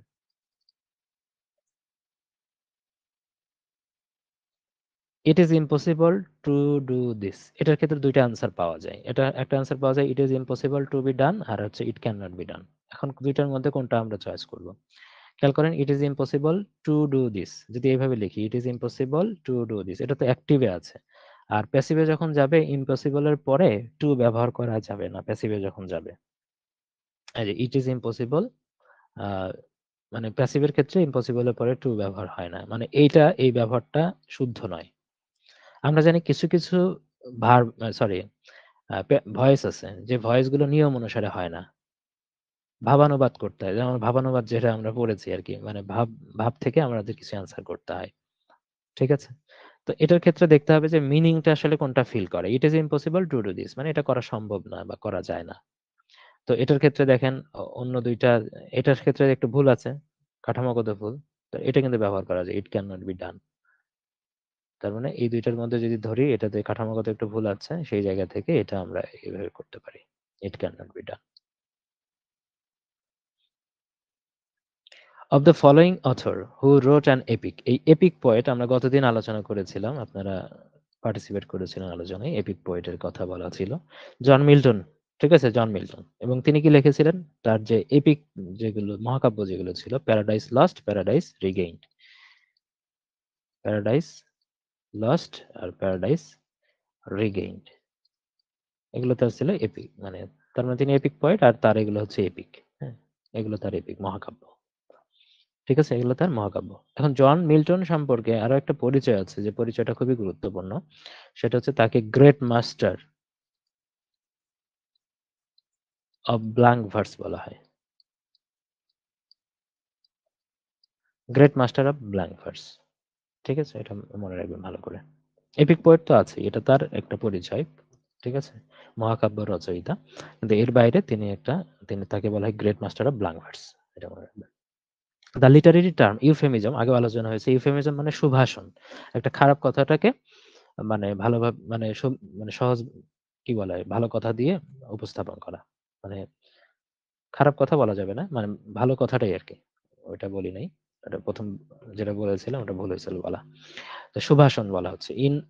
offensive expression, লিটারেরি টার্ম মানে এটা মানে কি? সুভাষণ। আগেও আলোচনা হয়েছে এটা। রিপিটেড প্রশ্ন। Mutton is a dash. Mutton মাংসের কথা বলা হচ্ছে। এটা ডেফিনিটলি একটা ম্যাটেরিয়াল নাউন। ম্যাটেরিয়াল নাউন কোনগুলো এগুলো আপনারা পারবেন। কি, কি আছে? ওয়াটার একটা ম্যাটেরিয়াল নাউন আছে। গোল্ড একটা ম্যাটেরিয়াল নাউন আছে। আয়রন, এরকম প্রচুর ম্যাটেরিয়াল নাউন আছে। জাস্ট কয়েকটা উদাহরণ এখানে দিলাম। মাটন বাদ দিয়ে অন্য কিছু যে আসতে পারে এটা অভ্যস্ত করার জন্য। তাছাড়া কিছু না। এগুলো আসলে এমনি পারবেন। Reading is an excellent habit. এখানে রিডিং কি? এখন এগুলো আমি বলেছি যে এই জিরান্ড এবং মানে পার্টিসিপল এগুলো কঠিন ভাবার কিছু নাই। সহজভাবে চিন্তা করলেই হয়। এটা একটা মেইন সেন্টেন্স হিসেবে ভাবেন। Reading is an excellent habit. এখানে ১ম এ থাকে কি? সাবজেক্টের মানে সেন্টেন্সের শুরুতে সাবজেক্ট থাকে, তারপর ভার্ব থাকে। ভার্ব আছে। তার আগে ডেফিনিটলি এটা সাবজেক্ট। তাহলে সাবজেক্ট হিসেবে ব্যবহার করা হয় নাউন বা প্রোনাউন। তো যেটার সাথে আইএনজি যুক্ত থাকে সেটা হচ্ছে যদি আ নাউন হিসেবে ব্যবহার করা হয় সেটাকে কি বলা হবে? জিরান্ড বলা হবে। ব্যাস। Which of the following words is an example of distributive pronoun? Distributive মানে যেটা যে প্রোনাউন ব্যবহার করলে ডিস্ট্রিবিউশন মানে কি? ভাগ করে দেওয়া। ডিস্ট্রিবিউশন মানে কি? ভাগ করে দেওয়া। প্রত্যেককে ধরেন আপনি প্রত্যেককে কিছু জিনিস আপনি ভাগ করে দিতে চাবেন বা একজনকে কাজ দিবেন আরেকজনকে কাজ দিবেন না। মানে ব্যাপারটা এরকম, তো ভাগ করে দেওয়া। কারণ ডিস্ট্রিবিউটিভ প্রোনাউন ওই অর্থে ব্যবহার করা হবে। দেখেন এখানে either, each প্রত্যেকে, each, every এটাও প্রত্যেকে মানে বোঝাচ্ছে। তারপরে either neither এগুলো সবই কিন্তু ডিস্ট্রিবিউটিভ প্রোনাউন এর মধ্যে পড়ছে। ভাগ করে দেওয়ার ব্যাপার। প্রত্যেককে যখন ইয়ে করে বা একজনকে কাজ না দিয়ে আরেকজনকে যখন দিবেন তখন এগুলো কিন্তু ব্যবহার করা হচ্ছে। আর কি, কি আছে? এখানে সাজ দেওয়া আছে। শুধু সাজ না, this, that, those, these এটা দেওয়া আগে ছিল আর সাজ এর মধ্যে পড়ে। এর দ্বারা আমরা যখন বলি এইটা, ওইটা, এটা না, ওইটা না, এইরকম, এরকম যখন বলছি তার মানে কি? এটা আমরা ডেমনস্ট্রেশন মানে একটা নির্দেশনা দিচ্ছি। ডেমনস্ট্রেশন বলা হয়। তো সেই জায়গা থেকে আসছে ডেমনস্ট্রেটিভ। তারপরে দ্যাট আছে এখানে খেয়াল করেন। হু, হুইচ, দ্যাট আচ্ছা দ্যাটটা পরে লিখলেই হইতো। হোয়ার এগুলো হচ্ছে রিলেটিভ। ২ টা মানে একটা সেন্টেন্সের মধ্যে এগুলা রিলেশন তৈরি করে এগুলা। ঠিক আছে? ২ টা যদি আলাদা সেন্টেন্স থেকে একটা যদি রিলেট করতে চান এগুলো ব্যবহার করে রিলেট করা যায়। আর এনি মানে যেকোনো কিছু মানে অনির্দিষ্ট অর্থে ব্যবহার করা হচ্ছে। বোথ হইতে পারে। বোথ, এনি, হুম? সব। তারপরে যদি বলা হয় সাম, আ নান কোনো কিছুই না। যদি বলা হয় মেনি, যদি বলা হয় অল, হ্যাঁ? এগুলো কিন্তু একটা অনির্দিষ্টতা। অনির্দিষ্ট কোনো পরিমাপ বোঝায় না। অনির্দিষ্ট তার মানে ইনডিফিনিট। এবং যেগুলো আলোচনা করলাম এখানে ৪ টা জিনিস, এই ৪ টাই গুরুত্বপূর্ণ। মানে ৪ টা টাইপই গুরুত্বপূর্ণ। Demonstrative, distributive, relative, indefinite. কিছু ক্ষেত্রে রেসিপ্রোকাল আসতে দেখা যায়। Each, either, one another. টাইপের মধ্যে থেকে এইগুলো খুবই গুরুত্বপূর্ণ। আগেও এগুলো নিয়ে ব্যাখ্যা হয়েছে কিন্তু। Who is not a Victorian poet? দেখেন গত দিনের প্রশ্ন থেকে সরাসরি কমন না? Victorian poet Alfred Alexander pope. তিনি হচ্ছে অগাস্টান পিরিয়ডের মানুষ। আর যা আলোচনা করেছিলাম ভিক্টোরিয়ান পিরিয়ডের মধ্যে আলফ্রেড টেনিসন পড়েছিলাম, রবার্ট ব্রাউনিং পড়েছিলাম, ম্যাথু আর্নল্ড পড়েছিলাম, চার্লস ডিকেন্স পড়েছিলাম, তারপর জর্জ ইলিয়ট পড়েছিলাম। এগুলো ভিক্টোরিয়ান পিরিয়ডের মধ্যে কিন্তু গতকালই পড়লাম। তারপরে আসেন a speech of too many words is called verbose speech. যে স্পিচের মধ্যে অনেক বেশি শব্দ থাকে তাকে শব্দাড়ম্বরপূর্ণ বক্তৃতা বলা হয়। সেটাই বলা হচ্ছে, আগেও আলোচনা হয়েছে, রিপিটেড প্রশ্ন। Strike while the iron is hot, মানে ঝোপ বুঝে কোপ মারার ব্যাপারটা বলা হচ্ছে আর কি। তাহলে এটা ঝোপ বুঝে কোপ মারা, ধরেন আপনি কোপ মারছেন, কি বুঝে? ঝোপ বুঝে কোপ মারা। একটা আপনার কোপ মারার একটা কি বোঝাচ্ছে এখানে? যদি এখানে নির্দিষ্ট জায়গাটাতে কি দেওয়া নাই, দাগ যদি দেওয়া থাকতো যে এই অর্থটা কি, এটা নির্দিষ্ট দাগ দেওয়া নাই, এখানে কিন্তু পুরোটার কথা বলছে, strike while the iron is hot. তো এটা আসলে কোন ক্লজের মধ্যে পড়ছে? ঝোপ বুঝে কোপ মারা এটা একটা কাজ করার একটা পদ্ধতিকেই বোঝাচ্ছে। তো কাজ করার একটা পদ্ধতিকেই যদি বোঝায় তাহলে কাজ করাকে মডিফাই করে যেটা, ভার্বকে যেটা মডিফাই করে সেটা ডেফিনেটলি অ্যাডভার্ব। তো সেই জায়গা থেকে আপনাকে অ্যান্সার করতে হবে এটা adverbial clause. The play The Spanish Tragedy is written by, Spanish ট্র্যাজেডিটা কে লিখেছে? স্প্যানিশ ট্র্যাজেডি খুব গুরুত্বপূর্ণ একটা ট্র্যাজেডি, এবং এই ট্র্যাজেডিকে অবলম্বন করে বা এটাকে, এই হ্যামলেটটা রচনা করা হয়েছে না, এই থমাস কিডের স্প্যানিশ ট্র্যাজেডিকে মানে একটু অনুসরণ করে কিন্তু হ্যামলেটটা লেখা হয়েছে। আমরা জানি যে হ্যামলেটটা একটা ট্র্যাজেডি নাটক, ঠিক আছে, এটা একটা ব্যাপার। আর থমাস কিডকে এই স্প্যানিশ ট্র্যাজেডি লেখার কারণে তাকে ফাদার অফ রিভেন্স ট্র্যাজেডি বলা হয়।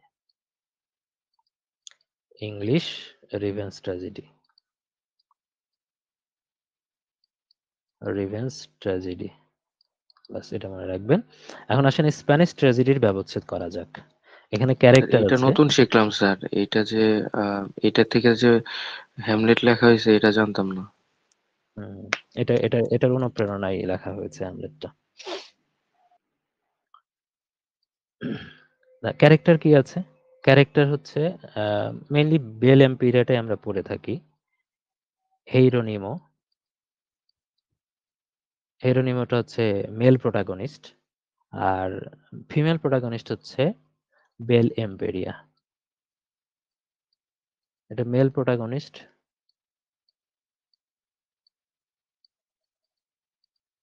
আর ফিমেল প্রোটাগনিস্ট হচ্ছে বেল এম্পিরিয়া বা নায়িকা। বেল এম্পিরিয়ার ক্যারেক্টারটা কিন্তু পরীক্ষায় আসার সম্ভাবনাটা বেশি থাকে। তো এটা মনে রাখবেন, এর বাইরেও কিছু আছে, তবে এই দুইটা পড়লেই হচ্ছে এখান থেকে স্প্যানিশ ট্র্যাজেডি। স্প্যানিশ ট্র্যাজেডির তো ক্যারেক্টারটা গেল, এটার একটা কোটেশন আছে, কোট আছে, গুরুত্বপূর্ণ quote. The less I speak, আমি যত কম কথা বলবো তত বেশি ধ্যান, মানে অন্য কাজে আমি চিন্তাগ্রস্ত, মানে আহ, চিন্তা করতে পারবো আর কি, আমার চিন্তা শক্তি তত বাড়বে। দ্য মোর আই মেডিটেট, এটা কথা বলা আছে। তো এইটা হচ্ছে এই দ্য স্প্যানিশ ট্র্যাজেডির একটা লাইন। এটা যে আপনাকে পরীক্ষায় পাশের জন্য এটা পড়তে হবে এমন না, এটা একটা গুরুত্বপূর্ণ শিক্ষণীয় একটা লাইন। এই জায়গা এটা যে আবার স্প্যানিশ ট্র্যাজেডির মধ্যে কথা বলা হয়েছে, এটা এই জন্য এটা আলোচনা করলাম। ক্যারেক্টারটা গুরুত্বপূর্ণ। স্প্যানিশ ট্র্যাজেডি যে থমাস কিড লিখেছে এটা অনেক গুরুত্বপূর্ণ। থমাস কিড সম্পর্কে আরো একটা গুরুত্বপূর্ণ তথ্য আছে, তাকে ইউনিভার্সিটি উইড বলা হয়, এবং তিনি অক্সফোর্ড এবং কেমব্রিজ বিশ্ববিদ্যালয়ের কিন্তু স্টুডেন্ট ছিলেন না। আমরা জানি যে ইউনিভার্সিটি উইড কাদের বলা হয়, যারা কিনা অক্সফোর্ড এবং কেমব্রিজের স্টুডেন্ট ছিল। কিন্তু অক্সফোর্ড এবং কেমব্রিজ স্টুডেন্ট না হয়েও কে ইউনিভার্সিটি উইড এর মধ্যে পড়ে, সেটা কিন্তু এই থমাস কিড। এটা একটা তথ্য, আমার মনে হয় না এর বাইরে আর কোনো তথ্য লাগে এগুলো সম্পর্কে। তারপর আসেন যে হু among the following Indian English writer is a famous novelist. Indian writer থেকে আসছে, দেখেন ইন্ডিয়ান রাইটার এখানে দুইজন আছে, মানে না কয়েকজনই আছে এখানে, সবাই রাইটারের মধ্যে পড়ে, হ্যাঁ সবাই রাইটার আছে, তবে পপুলার রাইটার আছে দুইজন এখানে, আর কে নারায়ণ আছে আর নিশিম এজিকিয়েল আছে। নিশিম এজিকিয়েল আছে, তবে নিশিম এজিকিয়েল ইনি হচ্ছে পোয়েটের জন্য মানে বিখ্যাত। তাকে কিন্তু father of Indian English poetry বলা হয় নিশিম এজিকিয়েলকে। কিন্তু এখানে বলেছেন নভেলিস্ট, কে নভেল লিখেছে সেটা হচ্ছে আর কে নারায়ণ। ইনি নভেল লিখেছেন, নভেল অনেকগুলো লিখেছেন, সবচেয়ে গুরুত্বপূর্ণ নভেল যেটা আর কে নারায়ণের, সেটা হচ্ছে ডার্ক রুম। এটা আপনাকে পড়তেই হবে। ঠিক আছে? যদি একটা পড়েন তাহলে ডার্ক রুম পড়তে হবে। এর বাইরে আর কি, কি আছে? Man eater of Malgudi. পুরোটুকু না লেখার দরকার নাই। Of eater, sorry EATER, eater of Malgudi. Malgudi. শুধু মালগুদি না, মালগুদি দিয়ে যদি অন্য লেখাও পান সেটা এটার মধ্যেই দিবেন। মালগুদি ডেইজ যদি থাকে সেটাও এর মধ্যে পড়বে। আর মাই ডেটলেস ডায়েরি, যে ডায়েরিতে কোনো ডেট থাকে না সেটা বোঝাচ্ছে। তবে বেশি ইম্পর্টেন্ট হচ্ছে দ্য ডার্ক রুম, এটা পড়বেন। একটা পড়তে চাইলে এটা অবশ্যই পড়তে হবে, বাদ বাকিগুলো অবশ্যই পড়বেন, বাদ বাকিগুলো দেখবেন আর কি। কিন্তু একটা অবশ্যই দ্য ডার্ক রুম পড়তে হবে। নিজে এজিকেলকে কি বলা হলো? যে তাকে father of Indian English poetry.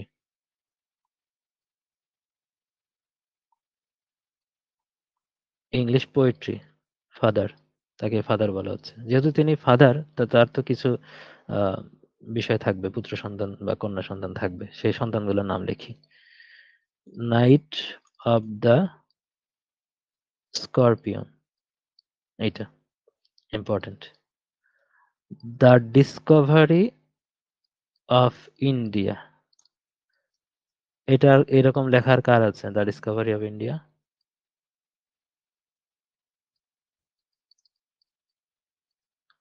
The unfinished man.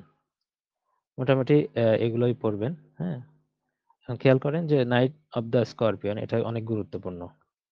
অনেক গুরুত্বপূর্ণ। তার যে কবিতাগুলো আছে সেই জায়গা থেকে একবার শুধু আসছে, এটা এটা সম্পর্কে, মানে ইন্ডিয়ান রাইটার গুলো সম্পর্কে সামনে আসতে পারে। দ্য ডিসকভারি অফ ইন্ডিয়া, এটা আর কার লেখা আছে বলেন তো? ইস, স্যার, মানে পেটে একই নামে আছে, কিন্তু মুখে লিখেছে। আসতেছে না। হ্যাঁ, মানে একদম খুবই পপুলার। আসতেছে না তো? হ্যাঁ হ্যাঁ, পেটে চাপ দিব। স্যার একদমই মানে খুবই popular. Discovery of India, hmm শিট, হুম মানে একদম পপুলার ব্যক্তি। আল্লাহ, ভুলে গেলাম। হুম, হিন্টস দিছি, বলেন। ও, জওহরলাল নেহরু, যে জওহরলাল নেহরু না? হুম, ঠিক আছে। দা ওয়ার্ড প্যানেজাইরিক মানে কি? প্যানেজাইরিক মানে স্তুতিগাথা, এলাবোরেট প্রেস। কাউকে যদি প্রশংসা করা হয় সেটাকে বলা হয় প্যানেজাইরিক। স্তুতিগাথা বলা হচ্ছে, স্তুতিগাথা।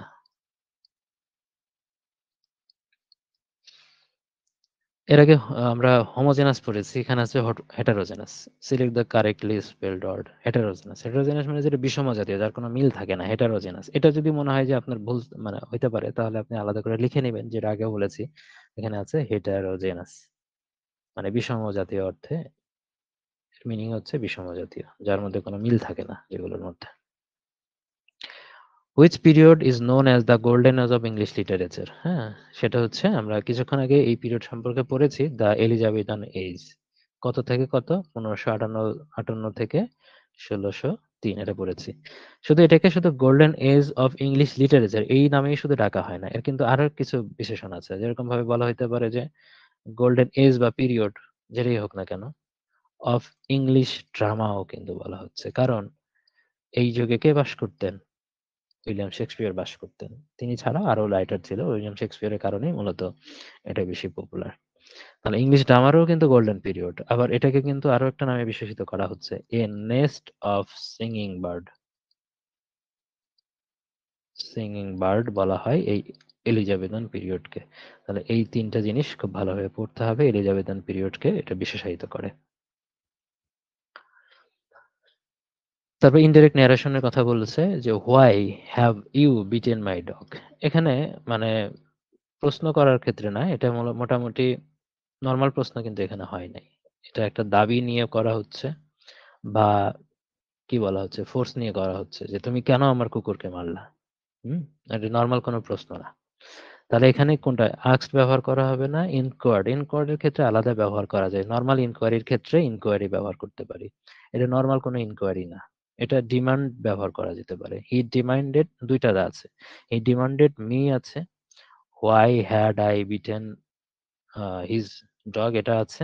হি demanded of me why I had beaten his dog, দুইটা এখানে বলা আছে। তাহলে দেখেন, এখন ডিমান্ডেড মি দেওয়া আছে, ডিমান্ডেড মি হবে না ডিমান্ডেড অফ মি হবে, এটা একটা খেয়াল রাখতে হবে যে ডিমান্ডের পরে আসলে কি ব্যবহার করা হয়। যে আমরা নরমাল ডিমান্ড ব্যবহার করতে পারবো কিনা, নরমাল ডিমান্ডটা ব্যবহার করা যাবে কিনা, এটা একটা দেখার বিষয় আছে। আর কারণ এটা কিন্তু প্যাসিভের কোন প্যাসিভ মানে অ্যাক্টিভ বা প্যাসিভ ভয়েসের কথা কিন্তু বলে নাই, এখানে বলছে ন্যারেশনের ক্ষেত্রে। ন্যারেশনের ক্ষেত্রে যদি নরমাল স্ট্রাকচারের দিকে যাই, তাহলে এটা কিন্তু ডিমান্ডের পরে অফ ব্যবহার করতে হবে।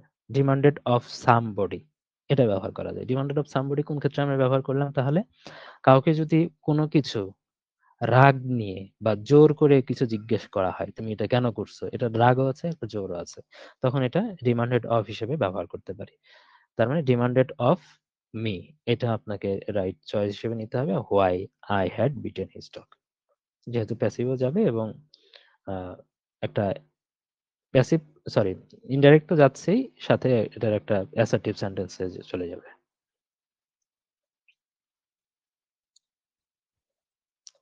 Who is the author of man and Superman, দেখেন ম্যান অ্যান্ড সুপারম্যান এটা পড়েছে, এর সাথে আরো কিছু আর্মস অ্যান্ড দ্য ম্যান পড়েছে, সিজার অ্যান্ড ক্লেবারটা পড়েছে, the doctors dilemma, Pygmalion, candida, তারপর সেন্ট জন অফ আর্ক, এগুলো সব পড়া হয়েছে।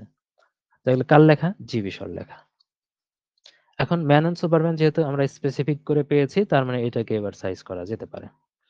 তাহলে কি লিখবো? এটার ক্যারেক্টার কি আছে? ক্যারেক্টার সিরিয়ালে যেটা যাব সেটা হচ্ছে হেক্টর। মেইন ক্লাসে যারা আছেন তারা এটা পারার কথা, কারণ এগুলো দুইটা ক্যারেক্টার আমরা শিখেছি মেইন ক্লাসে। জন ট্যানার, হেক্টর মেলোনি আর জন ট্যানার, এই দুইটা সবার আগে পড়তে হবে। এই দুইটা পড়ার পরে যদি মনে হয় যে এটা পড়বেন, প্রচুর ক্যারেক্টার আছে, কোন জায়গা থেকে আসবে, মানে একদম পপুলার গুলো থেকে আসার সম্ভাবনা আছে পরীক্ষাতে। উপরে দুইটা থেকে হয়তো কমন পেতে পারেন যদি আসে এই ক্যারেক্টার রিলেটেড। আরেকটা হচ্ছে অ্যান হোয়াইটফিল্ড, এটা পড়বেন। এই তিনটা ক্যারেক্টার পড়ে ফেলবেন ম্যান অ্যান্ড সুপারম্যান সম্পর্কে। The most famous satirist in English literature, ব্যঙ্গ রসাত্মক লেখালেখি কে করতেন? স্যাটিরিস্ট বলা হচ্ছে, স্যাটায়ার লিখতেন কে? সেটা হচ্ছে জনাথন সুইফট। জনাথন সুইফটের কি লেখা আছে? এটাই, এই প্রশ্নটাই কিন্তু গুরুত্বপূর্ণ, এই প্রশ্নটাই আবার কিন্তু রিপিট হয়েছে। তার আমরা জানি গালিভার্স ট্রাভেল আছে, গালিভার্স ট্রাভেলস, এটা মোস্ট পপুলার। এর মধ্যে আবার 4টা আলাদা আলাদা খণ্ড আছে। যাক, এটা জানলেই চলছে এখান থেকে, পরে যদি সুযোগ থাকে তখন পড়বো আবার। The tale of tub, the tale of tub নিয়ে কি আমি যে প্রশ্নটা করেছিলাম আগের ক্লাসে, সেটা কি সমাধান করেছেন? জি স্যার, ওইটা দেখছিলাম স্যার। ওইটা ছিল স্যার, ওই টেল অফ এটা, ওইটা ছিল প্লে, আরেকটা হলো গিয়া ওই উপন্যাস। হুম, এটা একটা টেল প্লে অফ ছিল টাব। আরেকটা প্লে কার ছিল, উপন্যাস কার ছিল? প্লে ছিল স্যার ইসের, ওই যে জনসন, হুম, বেন জনসনের। আর এখানে বেন হচ্ছে, জনসন, আর এটা ওটা উপন্যাস। এখানে, হ্যাঁ এখানে হচ্ছে জনাথন সুইফটের। আর হুম, এই মডেস্ট প্রপোজাল এটাও জনাথন সুইফটের আছে। এখন খেয়াল করেন যে এগুলো তো উপন্যাসের মধ্যে গেল, এবং স্যাটায়ার এগুলো, স্যাটিরিস্ট তো তিনি পড়েন। এখন দেখেন এ টেল অফ টাব তো দুইবার আলোচনা হলো। এ টেল অফ টু সিটিজ আমরা চার্লস ডিকেন্সে পড়েছি। The Battle of Life Charles ডিকেন্সে পড়েছি, এগুলো তার উপন্যাস। ব্যাটেল অফ বুকস আছে, ব্যাটেল অফ বুকস এটা জনাথন সুইফটের। আর ব্যাটেল অফ লাইফ যখন বলা হচ্ছে ওটা আবার চার্লস ডিকেন্সে। মানে এটার মতো করে যদি টু সিটিজ থাকে এখানে পড়েছি, আর এখানে যদি লাইভ থাকে তাহলে কিন্তু চার্লস ডিকেন্সের কাছে চলে যাচ্ছে। হুম, চার্লস ডিকেন্সের কাছে যাচ্ছে, এটা মনে রাখতে হবে। এবং এই যে preposition that is used when dash people R involved, আমরা দুইজন মানুষের ক্ষেত্রে আমরা বিটুইন ব্যবহার করি, আর এমন ব্যবহার করি কার মধ্যে? যখন দুই এর বেশি মানুষ থাকে। এটা নর্মাল নিয়ম থেকে প্রশ্ন করেছে, more than two. Which of the following words is in a singular form, এটার ক্ষেত্রে আমরা গতদিনই লিখেছিলাম না, যে বাম সাইডে লিখছিলাম সিঙ্গুলার, ডান সাইডে হচ্ছে প্লুরাল হিসেবে আমরা ব্যবহার করি। এই ফরম্যাটে আমরা বলেছিলাম। আজকে আমি বললাম সিঙ্গুলার প্লুরাল। আর তাহলে দেখেন কিছু নিয়ম, একটা নিয়ম আমরা গতদিন শিখেছিলাম, এই নিয়মটাই আমরা গতদিন শিখেছিলাম যে কি হয়, কোন নিয়মটা শিখেছিলাম, যদি ইউএস থাকে সিঙ্গুলারে, তাহলে প্লুরালে গিয়ে আই হয়, ইউএসটা উঠে গিয়ে আই হয়। তো যেহেতু এখানে ইউএস হিসেবেই আছে, তার মানে এখানে এটা সিঙ্গুলার ফর্মে এটা আছে, গতদিন শিখেছি, গতদিনের প্রশ্ন থেকে এটা আবার রিপিট হয়েছে ডিরেক্ট। তো বাদ বাকি গুলো আমি বলেছিলাম পরে শিখবো। বাদ বাকির মধ্যে এই দুইটা নিয়মের মধ্যে পড়ে, প্রথম দুইটা। এজেন্ডা, দেখেন যদি ইউএম থাকে, ইউএম থেকে এটা এ তে পরিণত হতে পারে। ইউএম থাকবে হচ্ছে সিঙ্গুলারে, প্লুরালে থাকবে এ।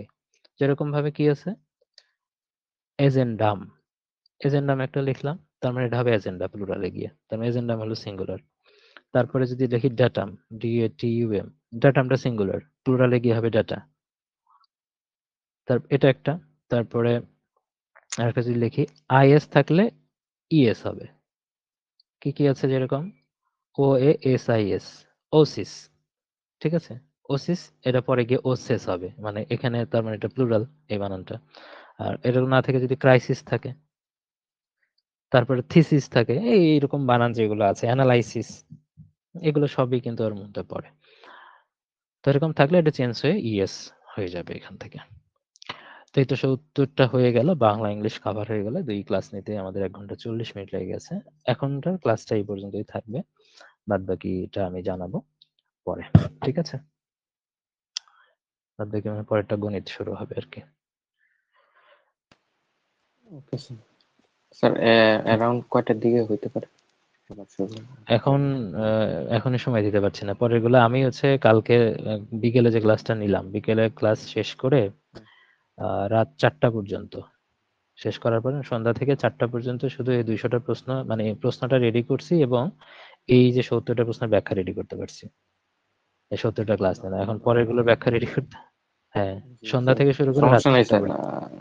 সমস্যা নেই স্যার, এখন আপনি দেখি, যে সময় আর ইয়ে করেন। পরেরগুলার বুঝতে পারি সময় স্যার, আপনার যে যে পরিমাণ স্ট্রাগল যায় স্যার, আর আপনিও স্যার অনেক কষ্ট করতে পারেন। অন্য কোনো কাজ করি নাই। কারণ আমি এই যে একদিন থেকে বাসায় আমি একাই আছি, জন্য ফ্রি টাইম পেয়েছি। মেয়ে কাছে নাই। মেয়ে কাছে থাকলে তো কাজ করতে দেয় না টানা। ওকে তো স্যার। যাই হোক, আচ্ছা স্যার, এটা থ্যাংক ইউ স্যার। আচ্ছা, ঠিক আছে। আমি পরে এটা রেডি হলে আমি ক্লাসটা জানাই দিব পরে, কখন ক্লাস হবে।